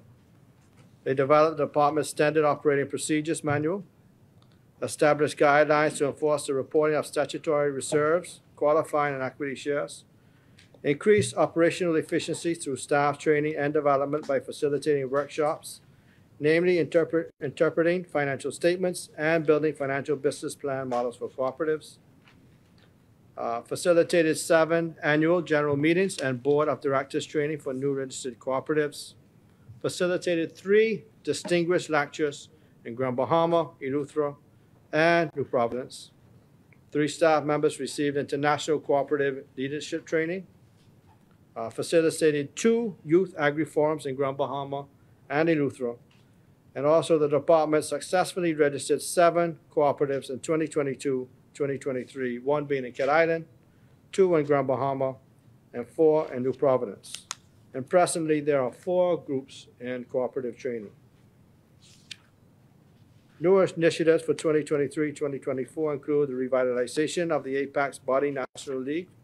Mr. Deputy Speaker, currently, all cooperative societies do not have a statutory depository facility to lodge member shares based on the Cooperative Shares Societies Act. My ministry seeks to revitalize the Apex body by hosting the National Cooperative Congress Conference, a venue that invites all cooperatives to address issues facing the sector. In addition, member cooperatives will be given the opportunity to elect members to the board of directors and supervisory committees. And this umbrella organization, once operational, will allow the opportunity to advocate my government, my ministry, on matters that affect the continued growth and development of the cooperative movement. Mr. Deputy Speaker, in 2024, the department will celebrate its 50th anniversary of cooperative development in the Bahamas. The celebration includes a cooperative effort with the Bahamas Cooperative League Limited to launch a cadre of events during the year. And some of the activities include a 50th anniversary gala banquet, 50 cooperative icons, 50th anniversary legacy booklet, countdown to celebration, and the cooperative challenge. Mr. Deputy Speaker, when we speak about cooperatives, I don't think that we really understand the impact that they can make in small family island communities. I think about Spanish Wells and how the fishing industry has grown from 1985 to what we see now. And most of that is from cooperative development. Persons own shares on the boat, equal share opportunities. They share the expenses, but they also share in the success. And that is how the fishing industry in Spanish Wells was built of cooperative development. So I urge the farmers, I urge fishermen across this country to take advantage of that department and to work together to ensure that you not only become successful as a team player, but you become successful economically as well. Madam Speaker, Mr. Deputy Speaker, as previously indicated, the Ministry of Agriculture, Marine Resources, and Family Island Affairs is responsible for the administration of public markets as well. These public markets are Ararat Key, Potters Key, the market at Gladstone Road, Montague Ramp, and now the Blue Hill Road Farmers Market. Public markets play a vital role in the Bahamas economy. These public markets offer a variety of products for sale, which range from freshly caught fisheries products, fruits and vegetables, to enjoying your favorite freshly cooked Bahamian cuisine. Public markets also seek to encourage entrepreneurship, create employment, and to contribute towards our gross domestic product. Mr. Deputy Speaker, Ararat Key is one of the most popular destinations for Bahamians and tourists alike. This venue is world-renowned and is listed as a tourist attraction by the Ministry of Tourism and Aviation. It is featured in several tourism guides across the world. Mr. Deputy Speaker, you must note that it is the small victories that I celebrate, as the issues at Ararat Key are legendary. I am happy to report that at Ararat Key, or Fish Fry, we have refurbished the restrooms with modernized, automated equipment, and we intend to continue to do upgrades to the surrounding facilities. In addition to the restrooms, we have repaired plumbing lines, we have installed speed bumps, and installed spotlights to address lighting issues. We intend to install security cameras and to provide additional lighting to the parking lots. The additional lights will support our initiatives to ensure the safety of staff, customers, and vendors. My ministry intends to employ a variety of methods to improve the site and facilities at Ararat Key. We are partnering with the vendors, Mr. Deputy Speaker, to bring their leases up to date and to regularize those that have been subleasing for an extended period of time. Do you know that over 10 years, no leases were collected at Ararat Key because they weren't regularized? Over 10 years.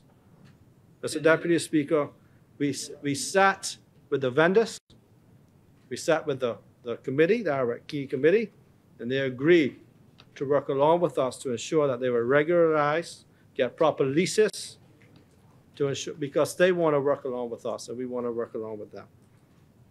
Vendors, they have agreed to have a survey carried out, Mr. Deputy, to determine the square footage of every stall at Ararat Key to ensure that they are meeting their agreements and paying the correct fees to operate. And I want to thank them. Because ain't too many people.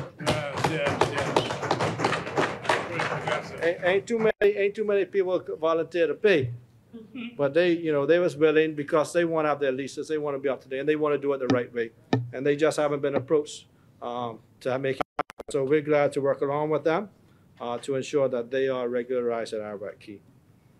Mr. Deputy Speaker, with respect to Potters Key, we have upgraded the restroom facilities there, and other upgrades are presently taking place to the restrooms and the garbage bin area. We have repaired potholes to the main entrance and the exit, and we have removed derelict vehicles, pallets, unsightly debris from the garbage bin area. Further, Mr. Deputy Speaker, several lights at this market were refurbished by BPL, and a booth was installed to house our security personnel. Notwithstanding the work facilitated to improve the lighting at Potters Key, there is a need for more and better street lighting. The implementation of proper lighting would provide for better security for customers, vendors, and staff. It will also be an assistance to the police and the security personnel in the course of patrolling. The installation of cameras will also be an asset, Mr. Deputy Speaker, and my ministry hopes to facilitate the same in the upcoming fiscal year. Mr. Deputy Speaker, we also propose to pursue an initiative to ensure that vendors have access to electricity. And this has been talked about for a long time, so they can get rid of generators that they are currently using to generate power. The causeway at Potters Key needs paving, and this would make commuting a more comfortable and pleasant experience with easy access, smoother traffic flow, and less traffic congestion. It is anticipated that we will partner with the Ministry of Works and Utilities in this regard. Mr. Deputy Speaker, through diligent supervision of Partisky, my ministry has collected more than $30,000 in rental fees and arrears for the period January 2023 to April 2023. The payment of these fees are essential as they offset some of the costs that we incur for providing the necessary governmental services. With respect to the market at Gladstone Road, vendors provide a variety of products for sale. While fruits and vegetables are the focus at this market, you can also find processing products, body products, ornamental plants, and handicrafts. We want to construct semi-permanent stalls to house vendors, and these stalls will serve multiple purposes as they will also be used for the ministry's annual Agri-Fest, which takes place at that site. Mr. Deputy Speaker, upgrades are being made to this market and its surrounding area. Electricity, plumbing, and painting needs at this site will be addressed as the market continues to expand. Mr. Deputy Speaker, this administration has plans to restructure the stalls at Montague Run.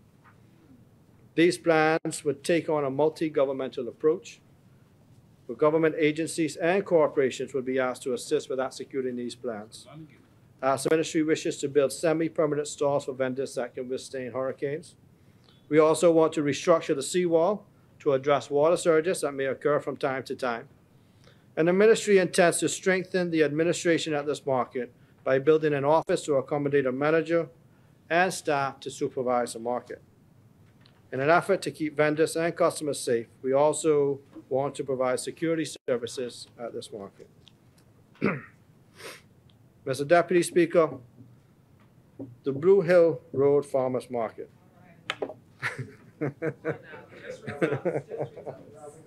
I Golden Gates and back. Was transferred to my ministry in September 2022.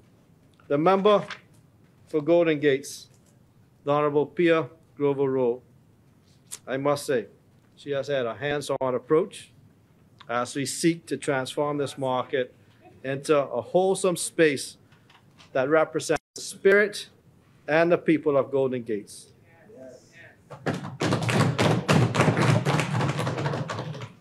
As we move further to develop this market, it is our intention to construct an administration building to house a market manager and staff. We also intend to address stall design and layout, landscaping, and fencing needs, amongst other things. There is also the need to construct restroom facilities at this market, as no such facilities presently exist. Rental leases will have to be prepared and executed as we bring this public market in line with markets across New Providence. We intend to provide for the daily collection and disposal of garbage, as well as security services. Golden Gate seen coming, man. Railroad will be all right. There is much work to be done at the market, but the partnership forged with the member for Golden Gates, I promise we'll see this to fruition as we continue to speak to the teamwork that exists among the colleagues of this Davis administration. Mr. Deputy Speaker, I now turn my focus to the three approved authorities that fall under the preview of the Ministry of Agriculture, Marine Resources, and Family Islands, which include BAIC, BAMC, and BAFSA. My colleagues in this place and in the Upper House will expand on BAMC and BAIC as I provide just a brief synopsis of their work and support for the Ministry of Agriculture and their roles in food security. Mr. Deputy Speaker, I turn to BAIC. They are in the business and the commercial arm of my ministry. Mr. Deputy Speaker, kindly permit me to congratulate the member of Southern Shore, Honorable Leroy Major, for the great work that he and his team are doing at BAIC. Hold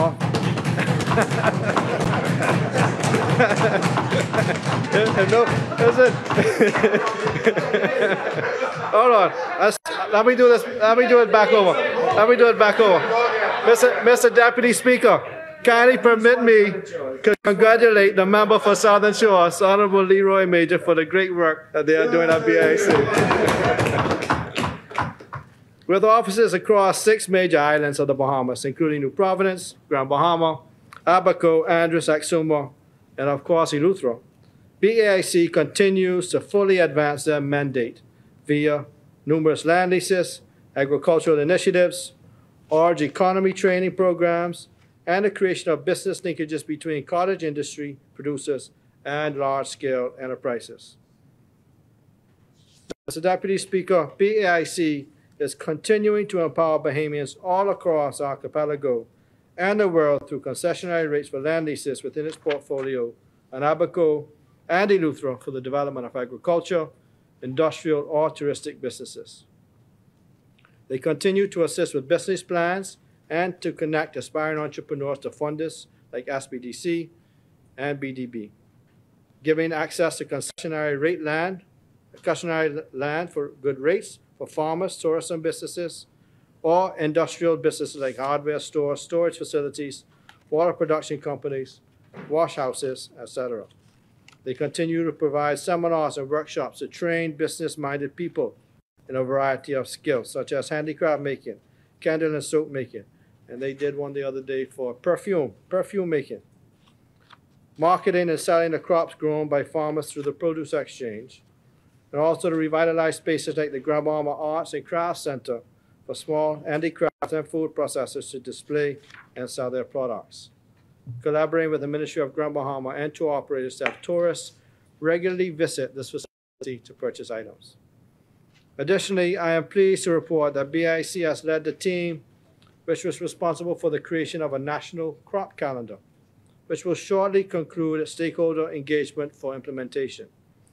This crop calendar will rationalize how farmers grow, what farmers grow, when farmers grow, and where farmers grow.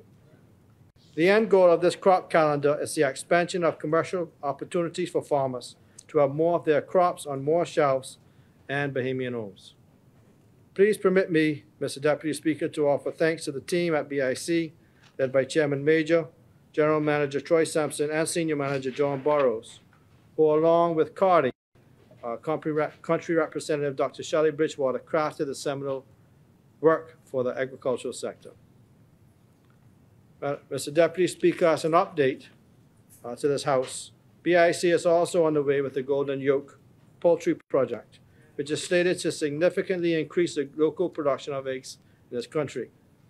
In the first instance, a new feed mill equipment manufacturing has been completed, and it should be sent over shortly, and is projected to be in the country in a few weeks.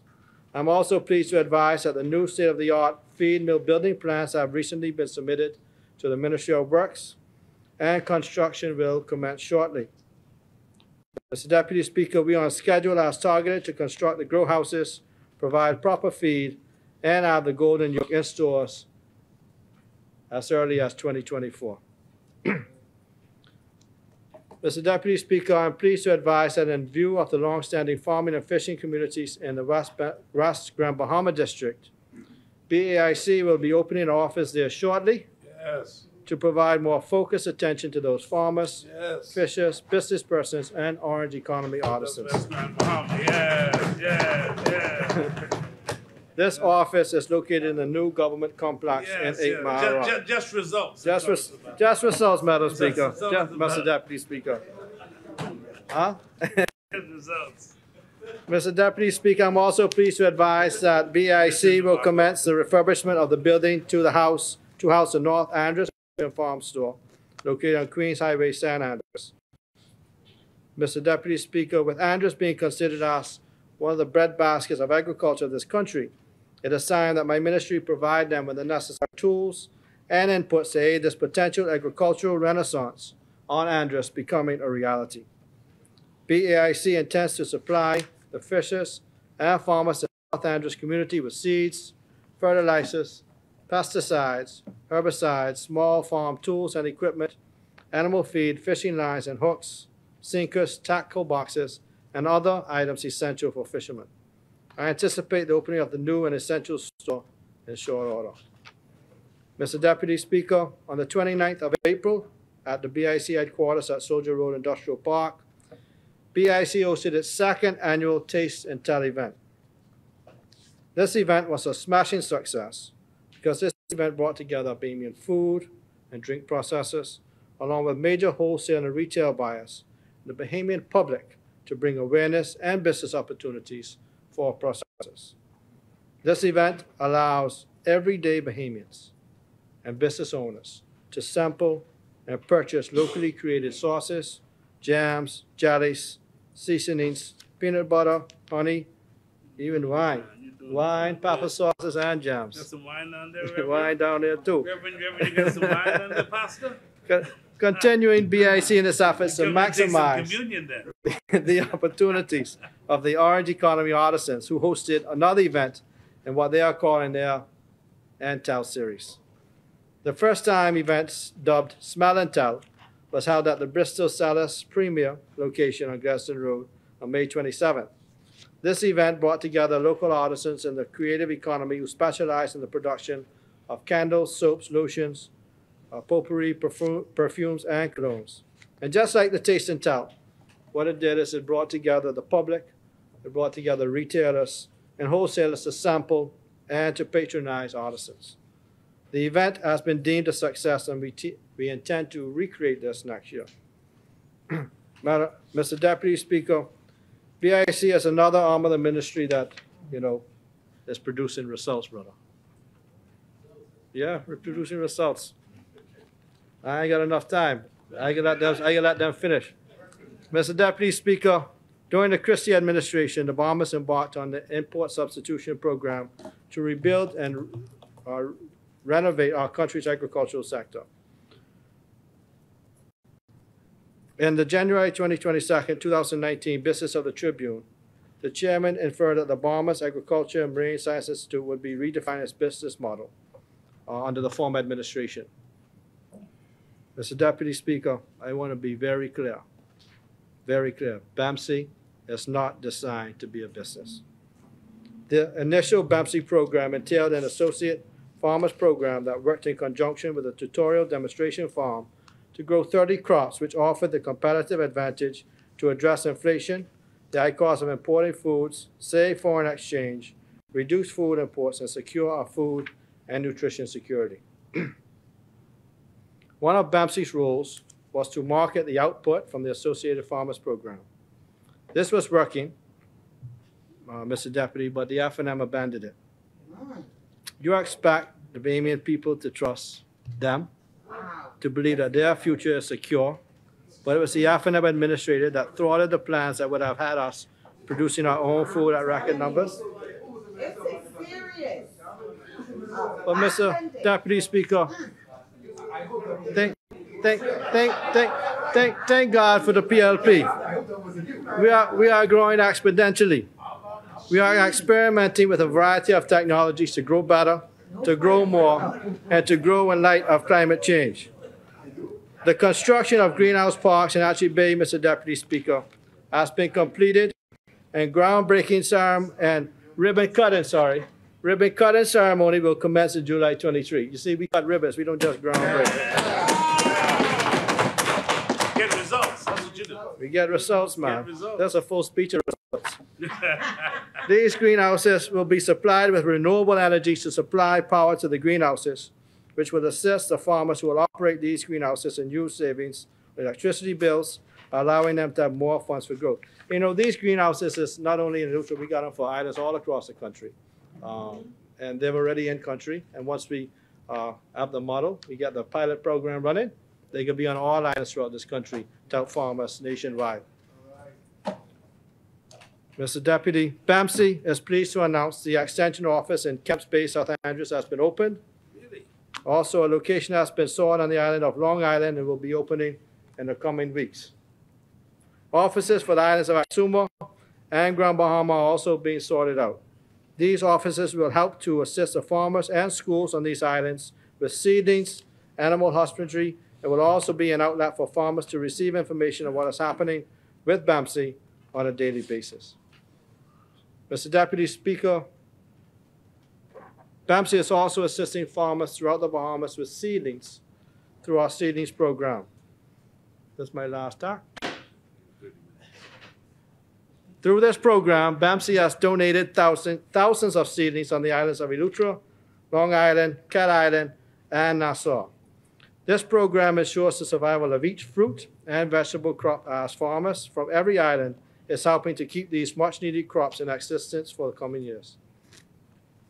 It continues to be an important aspect of food security, as God forbid we experience a catastrophic storm again. These seedlings from our seedling bank can restore and revive our agricultural industry. BAMSI is also proud to announce that on Monday, April 17, 2023, a grand opening ceremony was held for the BAMSI Egg Academy, Poultry Research and Training Center in North Andros. This center will be able to aid by donating chickens to farmers and also provide them with the research development that has been learned at the academy. As the cost of eggs have tripled, this program will help to ease the burden of farmers and consumers. I see they're going down a little bit now, but we can make sure that we subsidize and ensure and take care of the farmers. BAMSI has purchased 2 incubators and will source the chicks that produce eggs for the broilers and the layers, and they will be placed in incubators for hatching. A major part of this poultry project is to ensure that BAMSI is performing its purpose on a cutting-edge level, keeping our training and technology at a world-class level to our students and our farmers. We will also be able to supply and bring stability to the local poultry market, as we would not have to import eggs. I am pleased to announce, Mr. Deputy Speaker, that the completion of the first piggery ever at BAMSI. This piggery will also be supplied with renewable energy to supply power for students and locals to be trained.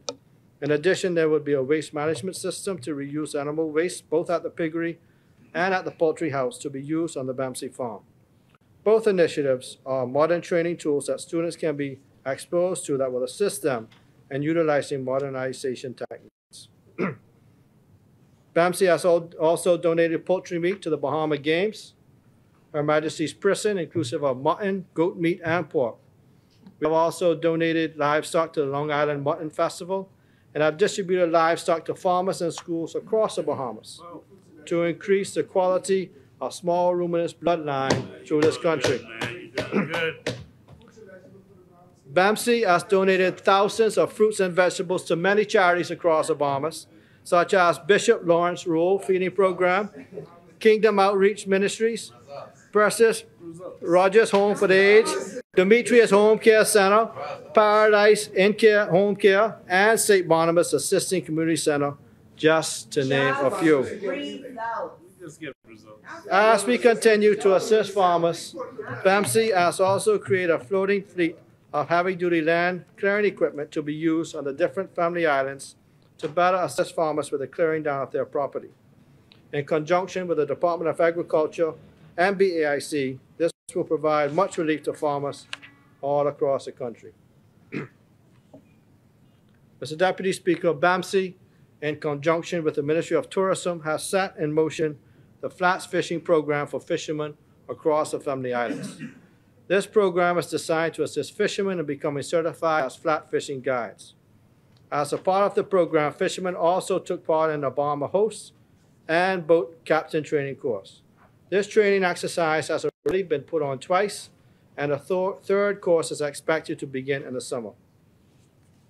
Mr. Deputy Speaker, some new initiatives for 2023-2024 include BAMSI is focused on having the Institute finally open, and is working with the Ministry of Works and BPL to make this a reality. Yes.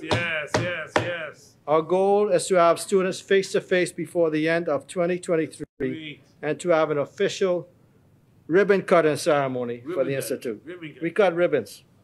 As our team continues to work hard for the betterment of BAMSI, there is an aggressive staff enhancement and training exercise here at BAMSI. We want to provide our staff with the proper training for their advancement as well. To this end, staff will take part in different workshops here and abroad for the continued success of the Institute as a whole. BAMSI will also launch an incentive program in Long Island to supply farmers across the Commonwealth of the Bahamas with 10,000 of banana suckers in a bid to also make the Bahamas self-sufficient in bananas. Mr. Deputy Speaker, BAMSI, after 4.5 years of struggling, is now producing results. Mr. Deputy Speaker, if we as a nation are to achieve food security, it is necessary to survive this unprecedented era of new and emerging diseases that threaten to wipe out plant and animal life, supermicrobes that are resistant to modern medicine, climate change-related disruptions to agriculture, and increases in the incidence of foodborne and waterborne illnesses. We must invest in food safety, because food safety is food security, and food security is national security. BAFSA is the authority responsible for plant and animal health and food safety. With the expertise of a very dedicated and highly technically qualified group of professionals, we will be able to set up the necessary agricultural health and food safety infrastructure to navigate the new and emerging threats of this changing world. Mr. Deputy Speaker, BAFSA is modernizing the agricultural health and food safety system by implementing rapid alert recall system, protecting the population from recalled imports. And this group of persons, they do the work that a lot of times you only recognize that they're saving you from foodborne diseases. Mr. Deputy Speaker, they continue to update me on food that's imported that they maybe had to destroy because it was out of date or for one reason or another. But they continue to work on to monitor the food that's imported as well as exported. Mr. Deputy Speaker, BAFSA is modernizing the permitting and inspection system by digitizing the processes to improve the ease of doing business in the agricultural sector.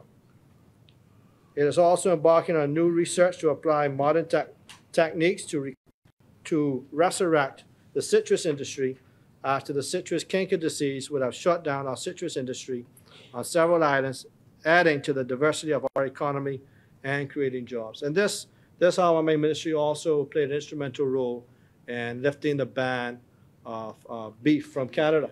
So this RMA ministry were the one who put the phytosanitary guidelines in place to ensure that we will be able to import meat in the most safety and healthy way possible. Mr. Deputy Speaker, in plant health, we desperately need to support BAFSA as it protect us from plant pests and diseases. Plants are the source of oxygen we breathe and most of the food we eat, as almost all of our food is directly derived from plants. The importance of plant health, however, is often overlooked. Increased global trade and the international movement of people have presented opportunities for the introduction and spread of plant pests and diseases around the world. Mr. Deputy Speaker, plant pests and diseases are now appearing in territories that they have never been seen before, resulting in devastating impacts on ecosystems, agriculture, and threats to food security. Losses from plant pests account for 20 to 40% of global food production and $220 billion annually in trade losses for agricultural products. The impacts on plant health are mostly tied to climate change.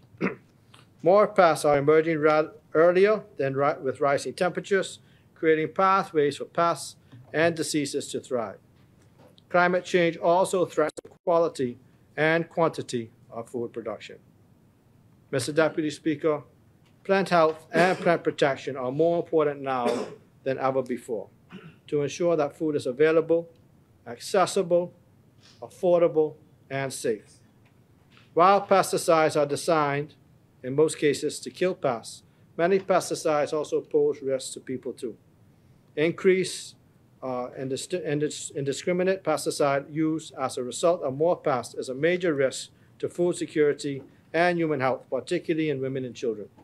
Research evidence shows that this use of pesticides in and on our foods is linked to a number of human health issues, including neurotoxic effects, irritation to skin and eyes, and even some type of cancers. Deputy Speaker, foodborne diseases and chronic diseases as a result of chemicals, toxins, and additives in our food supply are preventable.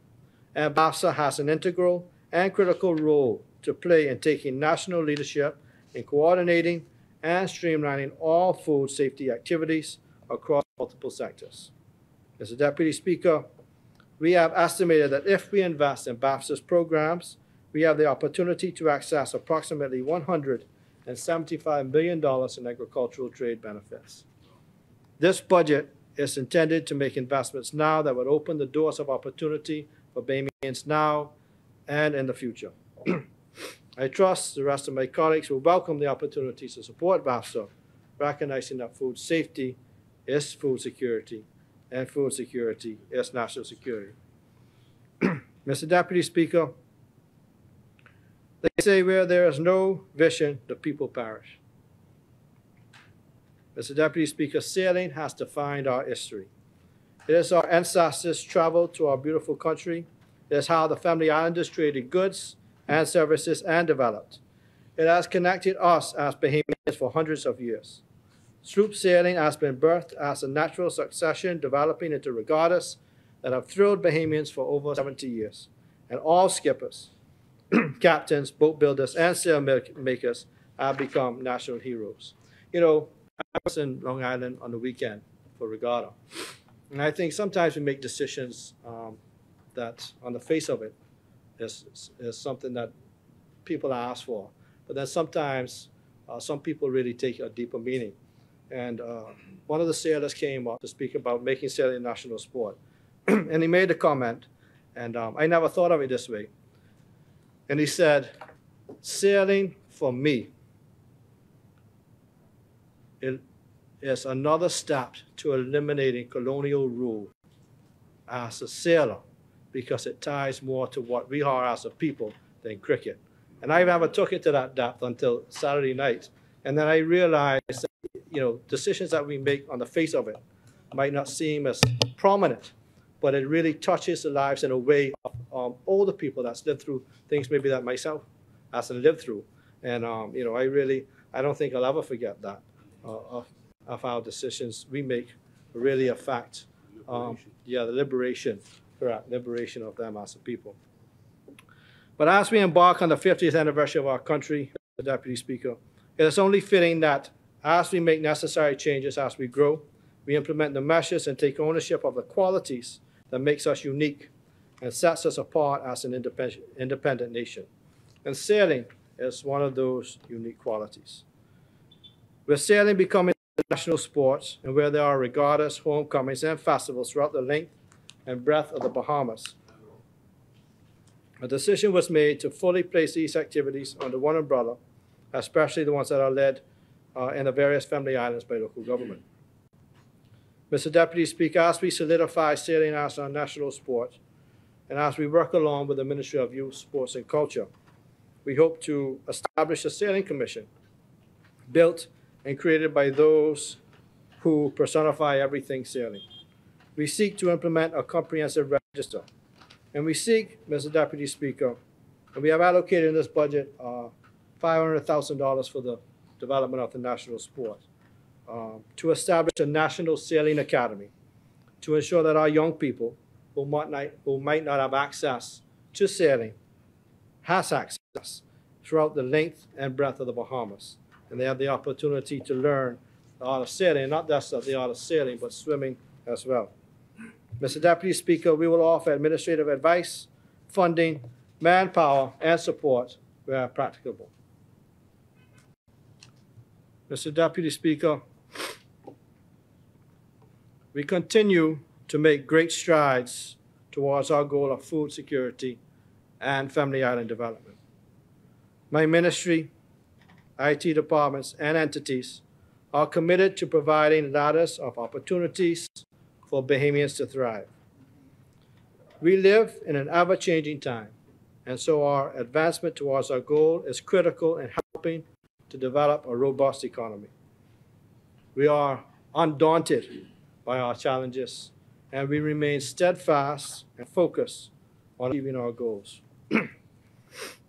The goal, Mr. Deputy Speaker, remains simple: to create opportunities for farmers to increase food production, to add value to food products, to create an environment for economic advancement for the Bahamian people, Our farmers have been crying, and we have now put forth an holistic plan that serves to assist them with growing their personal business and increasing food production and value-added products for a wider distribution of economic wealth.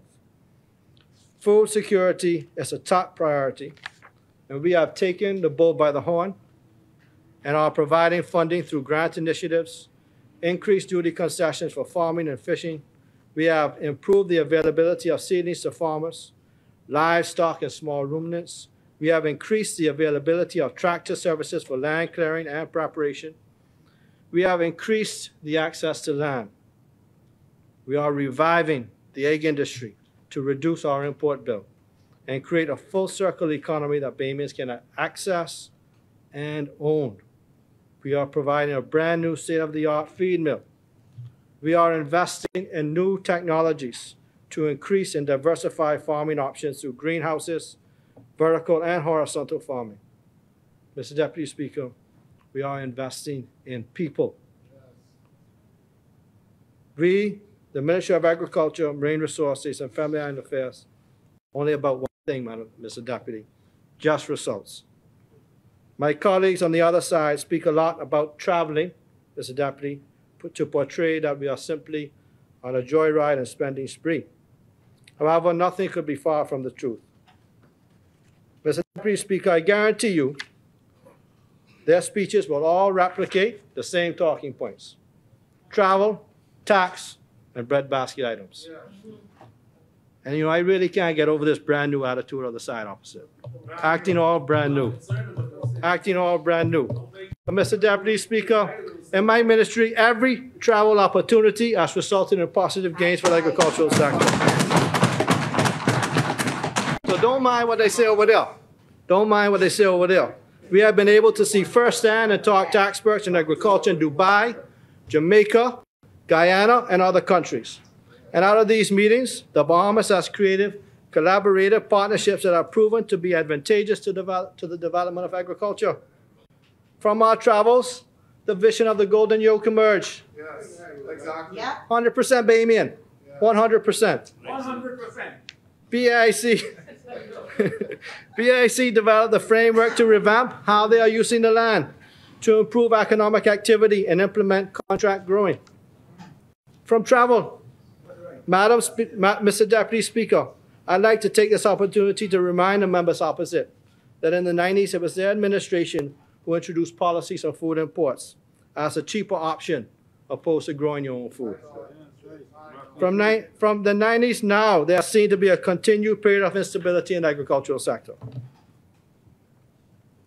You always hear the stories of remember when we used to grow this here or process this here. Hence, Mr. Deputy Speaker, while food security is once again a priority, I am implementing a National Advisory Committee and a National Agricultural Policy to protect the farmers and ensure that the industry thrives regardless of who sits in the chair. Agriculture is as vital as the water we drink, and it is a common equalizer whether you are from Inagua or Grand Bahama, whether you're from Baintown or Lightfoot Key. Food is a necessity. We have to protect our agricultural industry. Mr. Deputy Speaker, in protecting the agricultural industry, my focus remains on the youth. Just about every department under my remit is implementing a youth component, specifically designed to be a feeder to the core department or section. For BAMC and agriculture, we are implementing an agricultural cadet program. These students should have specific hands-on training that guides their careers into BAMC and UB towards the study of agronomy, technology, or innovation. Additionally, Mr. Deputy Speaker, as mentioned, local government has a junior program. This program will be fashioned after the actual town councils and held to the same standards of governance, junior. Junior local government gives students the opportunity to participate in governance on a personal level, creating the utopian society they can imagine. These same students will learn how to govern, and eventually some of them will become lawmakers and parliamentarians like us. I encourage you to meet with and mentor the young people in our society. The way they envision the future starts with you. Mr. Deputy Speaker, it would be remiss of me to leave out the junior sailing programs. Already established organizations are cultivating the best in the world in junior sailing. The continuity of sailing as a national sport begins with the introduction to this program. Additionally, these programs teach our children important life skills of teamwork, self-sufficiency, failure, and triumph. Mr. Deputy Speaker, the members opposite continue to paint the picture to the Bahamian people that this administration is all about tax. Mr. Deputy Speaker, allow me to remind the public that the members opposite sat on the same team that increased VAT to 12%, a 66% increase on the backs of Bahamians, and refused to lower the rate after Dorian and the pandemic. This was done without a warning to anyone, business persons, consumers. As a matter of fact, some of the members on the same side didn't even know what was going to happen. Didn't have a clue. The members opposite and members of their team have since played a political football with the increase of taxes. Some days you say you don't lower it. Some days you say you can't raise it. You ain't even sure what you want to do. Mr. Deputy Speaker, after the then leader of the government raised taxes without a raised eyebrow, it was only when the PLP administration took the helm that the new opposition leader found his voice, ironically demanding us to lower VAT and reduce the duties on breadbasket items that the government placed there. The Bahamian people, Mr. Deputy, can clearly see through the smoke and through the mirrors. While you play ball with the emotions of the Bahamian people, I'll tend to my ministry, making remarkable decisions that will move agriculture from a forgotten ministry to the forefront of the economy. I will continue to focus on family islands, their development, and strengthening local government. That's right. Just results. Results. Finally, Mr. Deputy Speaker, I wish to speak candidly to this House and to the members of the Central and South Neutral constituency. To the task that we undertake in this place is sobering, as our decisions determine how the Bahamian people succeed. For those of us that are family island MPs and cabinet ministers, there is a delicate balance we must strike on a daily basis to determine which of the need is greatest. Unlike our counterparts in the capital, getting to and from our constituencies is always a challenge. Living on Eleuthera is especially challenging with the constantly booked airlines and unavailability of flights. I want you to know, Central and South Eleuthera, that as your Member of Parliament, I do not take for granted that I serve at your pleasure. I continue to fight for you and to advocate for better conditions for the island structurally and economically, and I have placed a strong team on the ground with the all to get things done. I am pleased to announce that in my back and forth movements, I have been able to secure a number of initiatives for you that will only help to improve your lives and the economic status of Eleuthera. Therefore, over the next 2 months, as I mentioned earlier, I intend to cut ribbons, sign deals that will directly benefit you. I thank you for your overwhelming support over the last 2 years, and I look forward to a robust economy and a bright future. Mr. Deputy Speaker, as I close, this is a caring government, a transformative government, a hard decision-making government, a government of the common man, one that is poised and focused, and we are not distracted by the criticism of the other side. Listen, if opposition was a person, it'd be y'all. Mr. Deputy Speaker, this side, this Davis-led administration worked hard to ensure that the burden of raising additional revenue would fall to non-Bahamians and not on our people. Custom taxes didn't go up, VAT didn't go up, departure tax on cruise visitors went up, family island imports increased, and outstanding taxes is being assessed and collected. Mr. Deputy Speaker, when I think of this Davis-led administration, 2 words come to mind, Mr. Deputy Speaker. Just results. Mr. Deputy Speaker, this budget is excellent for every facet under my portfolio and the Bahamian people. The people of Central and South Eleuthera fully endorses this budget as we look forward to the progressive strides of our Family Island community. Thank you, Honourable Member. As many, the Chair recognizes the Honourable Member for North Andros and the Berry Islands. Keep it clean.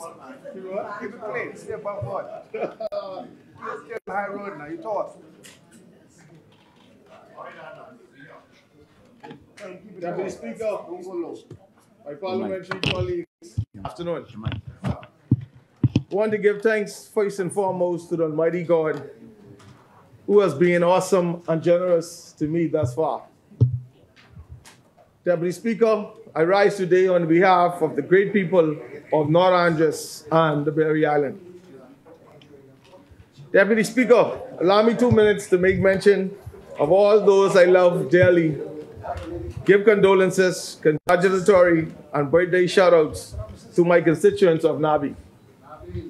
A special good afternoon to my loving and caring mother, Lenora Gray Brennan, all the way in Mangrove Key, Andros.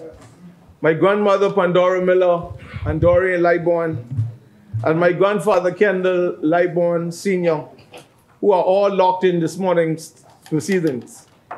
To my sons, Kaden, Kara, Kimera, and Cameron, Daddy loves you all, and thank you for loaning me to the country in the capacity that I now serve. To my sisters and brothers, extended family, colleagues, and friends, I say thank you all for your continued support. To the Nabi constituency team members, Ms. Miller, Ms. Evans, Ms. Major, Ms. Tanquest, Ms. Rule, Mr. Wallace in Great Arbor Key, and Mr. Bodie, I say special thank you. A special congratulations to the class of 2023 throughout the Nabi constituency. I want to apologize publicly to the graduating class of 23 of the Brain Rock Primary School in Mangrove Key, Andros. I was the keynote speaker there this morning, and budget contributions placed me in a strong hold to be here today. To all the constituents who have lost loved ones in Nabi, we extend a sincere condolence and pray for your continued strength during this difficult time. Also, those celebrating their special day, I wish you all a happy birthday. Isaiah 44, 41, and 10. You know, we say PLP, we got to bring the scripture. 41 and 10. Fear thou not, for I am with thee. Be not dismayed, for I am thy God. I will strengthen thee. Yeah, I will help thee. Yeah, I will uphold thee with thy right hand of my righteousness. Deputy Speaker, as I continue to serve the people of North Andros and the Berry Islands, I have experienced the true meaning of humility and servanthood. Deputy Speaker, I serve my people with pride, because if it's not for them, I would not be here today. As I serve them, my sincere desire is to see their lives change as they are given the opportunities they rightfully deserve. Deputy Speaker, I believe that effective leadership is when we see lives are transformed and changed for the better. I believe that this will be achieved when our desires are pure and driven by sincerity and unselfishness.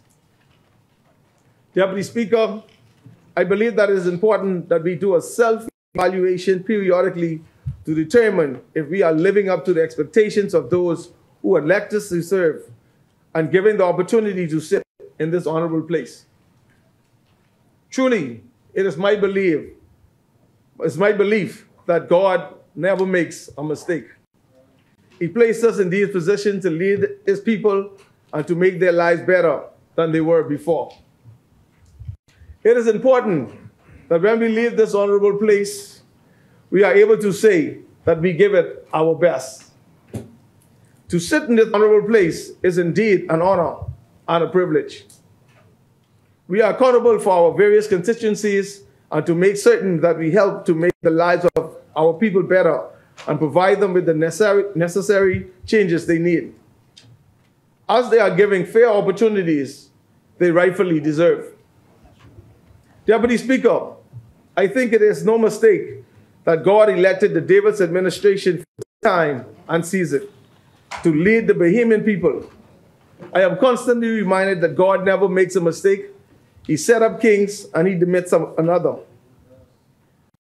Speaker, our forefathers founded our wonderful progressive Liberal Party on principles of servanthood and integrity. No doubt, we are able to see our country and our people's lives progress and change. Not just change, but change in a notable way. My personal commitment to the people of North Andros and the Berry Islands is not just to say that I am a member of Parliament, but to ensure that there's notable changes for my people. I want them to be able to say that I served them well. My team and I continue to work the North Andros and the Berry Islands, implementing programs, social initiatives, give backs, listening to the concerns of constituents, and showing them support wherever necessary. One of the main areas and major concern for these islands is job opportunities. Many of the locals simply want the opportunity to be able to provide for their families. In this regard, we invite the residents to apply for the various armed forces and contractual job openings. The locals are given first preference when opportunities are made available on the islands. Deputy Speaker, another area of concern is Crown land. It is an issue for many of the residents in Nabi. There are many outstanding approvals to this date. In some cases, some of these approvals have been pending for more than 35 years. It is critical that our government see that these issues and outstanding matters are resolved. The residents of Nabi deserve a piece of the rock. Yes. And the rock should not be denied land approvals. That's right. Deputy Speaker, now is the right time that we focus on developing our family islands, because they have so much potential and have so much to offer for our locals and tourists alike. Developing our islands will open potentially new doors and tons of new jobs. It has the potential of creating many entrepreneurs throughout these islands. We can own island hopping cruises where we go from island to island for some 3 to 5 to some 7-day cruises. This will equate to more straw vendors, restaurant sales, souvenir agents, and economic growth for each island. However, we must make sure that it is viable and sustainable business. I do believe that no one knows our waters better than our own boat captains and fishermen. Having trained lifeguards on boats, cooks, etc., will take the strain of the government for jobs and open other untapped avenues. Progressive thinking will yield progressive results. It is our hope that we make the island so attractive with opportunities that we have competing commercial banks returning for potential business. Deputy Speaker, I would like to plead on the behalf of the people of Nabi for an intervention for a presence of a local bank. An ATM machine cannot meet the needs of the people. The North and Central Andros community needs a physical presence desperately. Deputy Speaker, the constituents on pensions has to travel to Nassau because there are no banks. When they are actually receiving their monthly pension, it is less than half because they have to purchase plane tickets, find accommodations, transportations, etc. This is indeed a pressing issue that must be looked into urgently. Additionally, this is important to economic building and attracting investments to these islands. The people have suffered long enough, and we need a bank now. Deputy Speaker, there are no physical presence of a commercial bank in North or Central Andros. Some residents have to drive more than an hour only to find out that the ATM is not operational in some cases, which is a major inconvenience and disruption, not only for the residents, but for a major disruption for commerce. Deputy Speaker, there was a meeting held in North Andros last week The Chamber of Commerce of North Andros, along with some residents, are trying to find a solution to this vexing problem. I would like to thank all of those who attended this informative meeting as we work together to bring solutions to this matter. Deputy Speaker, the Davis administration has called the vision, and no doubt we will begin to see a difference and improve infrastructures to our family islands. The healthcare facilities on our islands are in full gear to see major changes. The hospital in Grand Bahama will begin construction shortly. Also, land has been identified in Great Harbor Key, and the clinic is set to start construction in this new fiscal budget. Further, a new clinic for North Andros is also on the agenda. Deputy Speaker, these upgrades are expected to be a state-of-the-art with proper medical equipment and various rooms for eye specialists and dental care. Additionally, clinics throughout the family islands are set for major upgrades and renovations. Deputy Speaker, we are a progressive government who believe that none of our family islands should be left behind.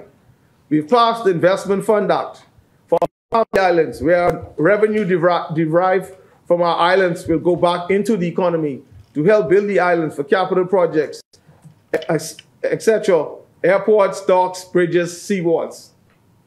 Deputy Speaker, I applaud this administration for such a fitting act as it relates to our islands. I am happy to report at the same time we have ongoing projects such as the Red Base Road project in North Andros, the road project in Great Harbor Key, the renovations at the North Andros Clinic, just to name a few. However, there is still a lot of work to be done. We have seawalls that requires construction in various settlements such as Low Sound, Kong Sound, Stafford Creek, the dock at Red Bays, and more paving in the communities of Bark, Stafford Creek, Blanket Sound, and Nicholstown. Deputy Speaker, fishing is a major means of income for many households in my community. We need our docks repaired so these families are able to feed themselves. Deputy Speaker, crime is everyone's business. As much as we play politics with it, at the end of the day, this is our country. We must do our best to ensure that our citizens and tourists alike feel safe. The government of the Bahamas, with assistance from our law enforcement agencies, roll out its saturation patrol on our streets. Additionally, we have added some 100 new trucks to the fleet of the Royal Bahamas Police Force to help with enforcement of law and order throughout the country. Deputy Speaker, over a few past months, NABI experienced a number of break-ins throughout the constituency. So this exercise is indeed a timely one. In this regard, I trust that NABI will receive their fair shares of vehicles and additional manpower. Member for Freetown, I thank you for ensuring that NABI will be taken care of. Yes, sir. Also, to protect the borders of our country, we will be adding 4 new vessels to the fleet of the Royal Bahamas Defense Force. Additionally, Deputy Speaker, we continue to increase the manpower across the board of all law enforcement agencies. Deputy Speaker, since coming to office, we have signed a number of agreements with trade unions throughout the public sector, giving many public sector workers increases they deserve and to help with inflation. To aid with retaining our teachers and nurses, we have also implemented retention bonuses. The first time a progressive move has been done. Our law enforcement agencies has also seen an increase in their salaries. Deputy Speaker, in order for there to be economic growth in any productive economy, we must control the taxes that are due. It is no need for us to sit in this honorable place and pass laws if we are not going to have the agencies/departments enforce them. Deputy Speaker, when value tax was passed, the Act speaks to the merchants collecting the tax on behalf of the government. They in turn deduct the VAT they spend doing business, and the rest is turned over to the government as revenue. Why should we allow merchants or anyone to keep the government's revenue that is already collected on our behalf? when we have so much work to get done. As a responsible government, it is our job to ensure that we collect the Bahamian people money. We hear the cries from our citizens all the time. We need new hospitals. The roads need to be fixed. The public pharmacies need medications, etc. We must collect our taxes that are due in order to get the necessary work completed. Also, I must applaud this government for not adding additional tax burden on the backs of Bahamian people. But in order for the government to accomplish its goals with the major capital projects, building new hospitals, fix the roads, assist with major infrastructures on the family islands, assist with those in needs, we must collect our taxes, and it must be done in a transparent manner. Deputy Speaker, taking care of the youth of our nations is indeed critical. We must make certain that they are equipped to become the future leaders of our nation. Where there are skill gaps, we must ensure that we do our best to fill them. Deputy Speaker, we are working assiduously to ensure that our classrooms are properly managed and with adequate teachers. Also, enhancing education to all levels. This is key in molding and creating a strong foundation for our children. LNCB, Leave No Child Behind initiative that will be launched as a part of the schedule for the NABI Institute. This became our focus when we established the NABI Self-Development Institute in October 2022. The reality that we face with the government of the Bahamas will not be able to employ everyone. In this regard, the Institute will also offer courses such as barbering, cosmetology, culinary arts, marketing, carpentry, and how to become a successful entrepreneur. Deputy Speaker, we are also working to create a platform for those residents who need assistance with certifications in other fields such as office procedure, BJCSEs, and BGCSE certifications. It is our hope to be able to encourage the locals to open their own businesses so that they're now able to offer job opportunities to others. We will continue to partner with Ms. Charlotte Knowles-Thompson to offer scholarship opportunities to our young people so that they will be able to obtain tertiary level education from the various universities in the United States and Canada with the hopes that they will return home and help build the islands. Deputy Speaker, the implementation of an early school breakfast program that will be launched through every school in the Bahamas is an excellent initiative. Through this program, we will ensure that our children are given a healthy, hot breakfast to get their day started and to assist parents who may not have the necessary means to give their children a meal. Their minds will be fresh and open to retain their lessons. This is what a progressive government does: help families and prepare our young people for their future endeavors. Deputy Speaker, I am committed to restoring the parks in my constituency to ensure that they are up to standard for the various sports disciplines and proper equipment for the residents to have a recreational area. We will make certain that these parks will be outfitted with proper lights, grass where required, paved areas for running, etc. Also, we would like to offer job opportunities to the residents to ensure that our parks are not vandalized and that they are used for the appropriate activities. Deputy Speaker, these are my people. Helping those are some of the qualities that were instilled in me as a young man growing up in Mangrove Key by my mother and grandmother. So I am not just a member of Parliament. I am an Androsian. I am indeed grateful with an attitude of gratitude. It is my pleasure to serve them and grateful for the opportunity they have bestowed upon me. Deputy Speaker, from a government standpoint, we continue to make major strides to help build the economy of the Bahamas. We have seen our economy bounce back from the devastating global pandemic of the COVID-19 virus. We had to restore the physical health of our nation. Too many people in our country were suffering, and we needed to bring relief to the most vulnerable in society. Our tourist market has seen record-breaking numbers of tourists visiting our shores, with numbers steadily increasing each year. However, We must continue to be creative as people to offer more activities for our tourists as they visit our shores, particularly during the evening hours. With the opening of the new cruise port and the ongoing cleanup of downtown Nassau, this can assist with different activities for the many guests who visit via the cruise ships and to make this section of our island more attractive. Deputy Speaker, so many Bahamians are worried about the ability to be able to afford their own home. Or will they ever be in a position to afford a piece of the rock due to inflation?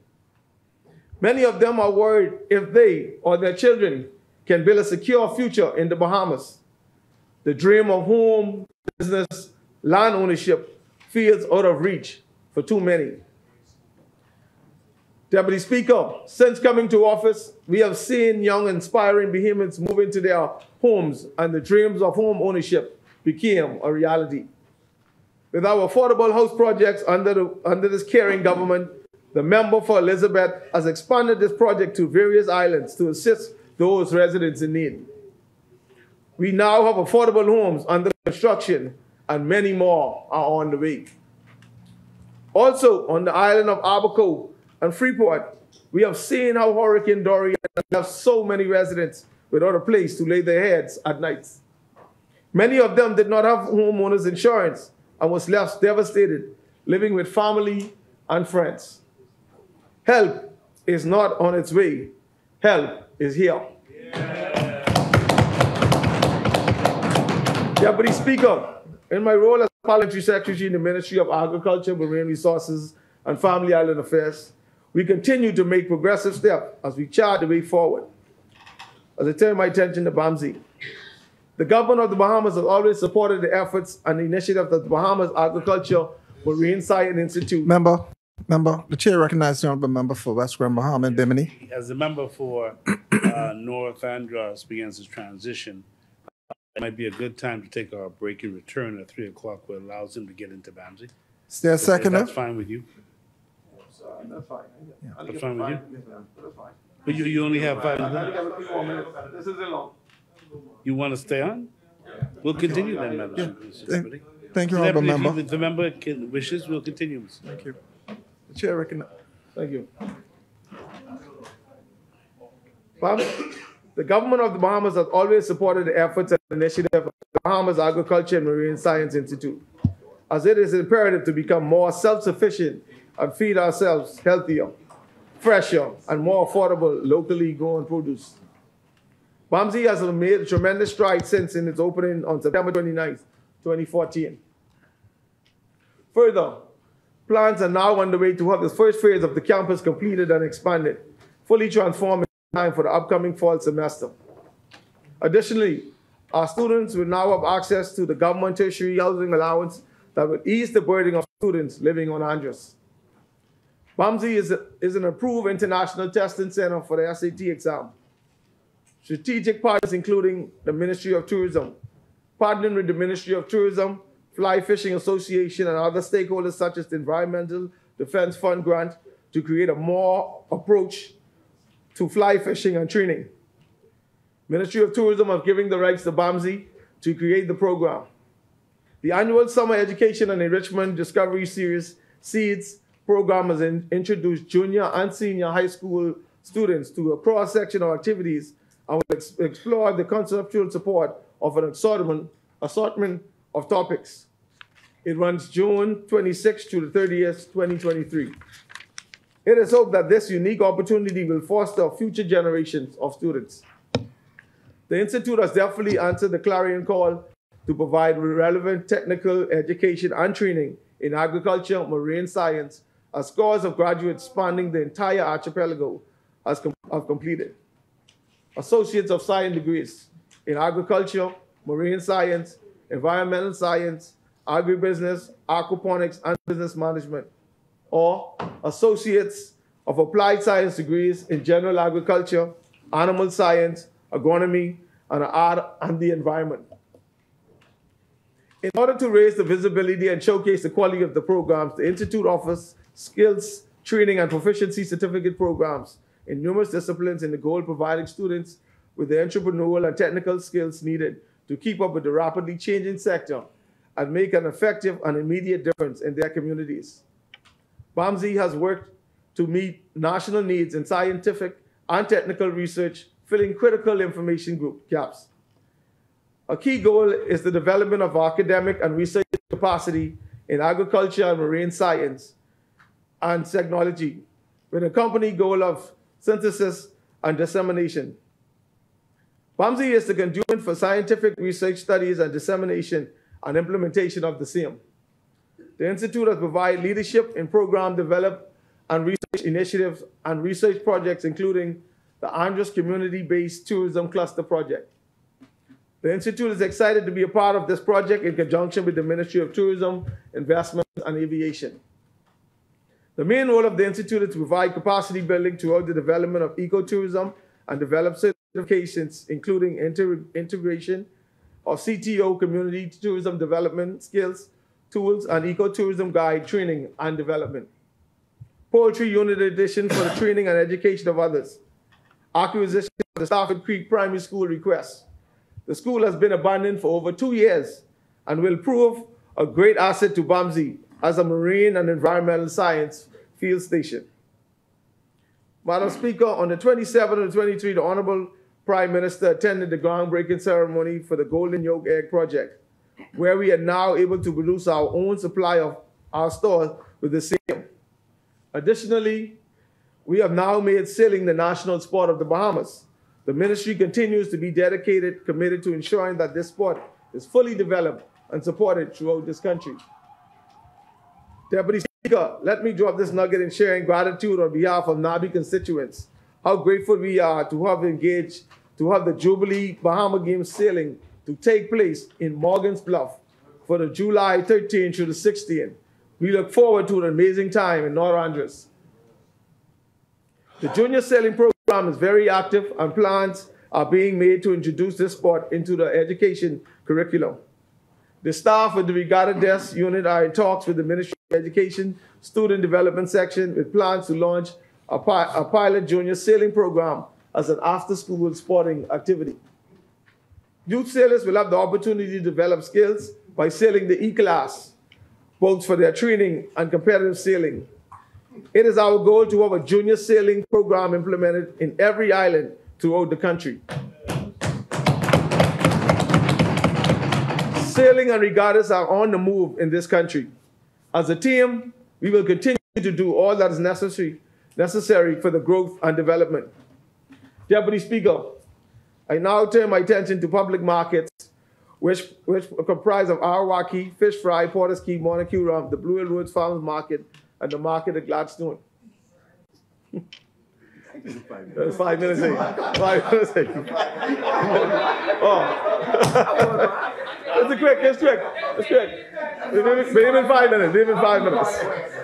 The ministry is happy to report that plans were prepared and approved by the Ministry of Works and Utilities to allow the Porter's Key victims affected by April 2021 fire to begin building. Those victims have also received documents from the ministry which grant them the opportunity to go into FYP and purchase. Member. For the formality, we have to ask for extension of time. Is there a seconder? It has been moved and seconded that the business of the House continue past the 1 o'clock hour. I would mention the time this time. As many as are in favor will remain seated. Those opposed will stand. The motion is carried. The House will continue past 1 p.m. Thank you, Deputy Speaker. I would mention the time. My colleagues really on me with this time. We can also report that both the Porter's Key and Arawaki Fish Fry now have more modern bathroom facilities, and we propose to continue to develop the site to make it more attractive. With respect to Porter's Key, we have upgraded the bathroom facilities and intended to continue to make upgrades as it becomes necessary with up-to-date modernized equipment. We are in discussions with Bahamas Power and Light to provide increased street lights to Porter's Key and additional access to electricity grid for the vendors, which we will eliminate the use of generators as they are a hazard and annoyance to patrons. Deputy Speaker, with the assistance of the Ministry of Works Utilities, we intend to provide speed bumps, additional lighting to the parking lot, and fencing where needed in the surrounding areas. We want to remove conch shells of the northern seawalls and rebuild that seawall. There's also a plan to erect a fencing at the seawall and pave the rear area at Awaki. The Water and Sewage Corporation through the Ministry of Works and Utilities would address their specialty areas as it relates to water flow and grease drainage. Deputy Speaker, we are also addressing the issue of subleasing and offer new leases to vendors. We intend to address the backlog of lease rental fees at all public markets. Deputy Speaker, the youth are important in the process of government, and they are our future inheritors. As our deliberation in this place, we must look out for their well-being, and we must also seek ways to engage them in this process of governance. Throughout the Department of Local Government and Department of Cooperatives and Agriculture, we are launching the junior local government throughout public and private schools. This is a collaborative effort along with the Ministry of Education, the Ministry of National Security, through parliamentary registration and the private school sectors. Deputy Speaker, we have seen the destructive power of social media, projecting false narratives and encouraging vehement people to engage in unconstitutional acts. We have the opportunity through this junior local government initiative to educate our students on functions of governments in our country. They will have first-hand experience of running their own constituencies and managing their budgets. This program is timely.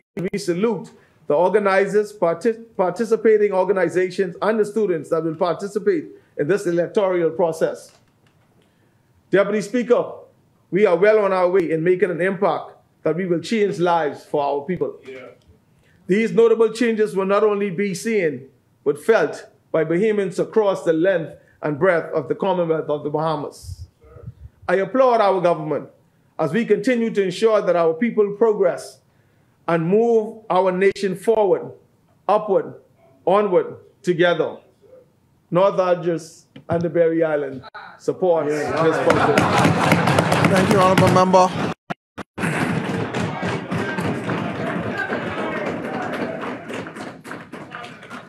As many, the Chair recognizes the Honourable Member for West Grand Bahama and Bimini. Mr. Deputy, we now move for the lunch suspension. Upon the return, the member for Southern Shores will be on the floor. Is there a seconder? Seconded. It's been moved and seconded that the business of the House be suspended to 3 p.m. As many as are in favor will remain seated. Those opposed will stand. The motion is carried. The business of the House stands suspended to 3 p.m. All right.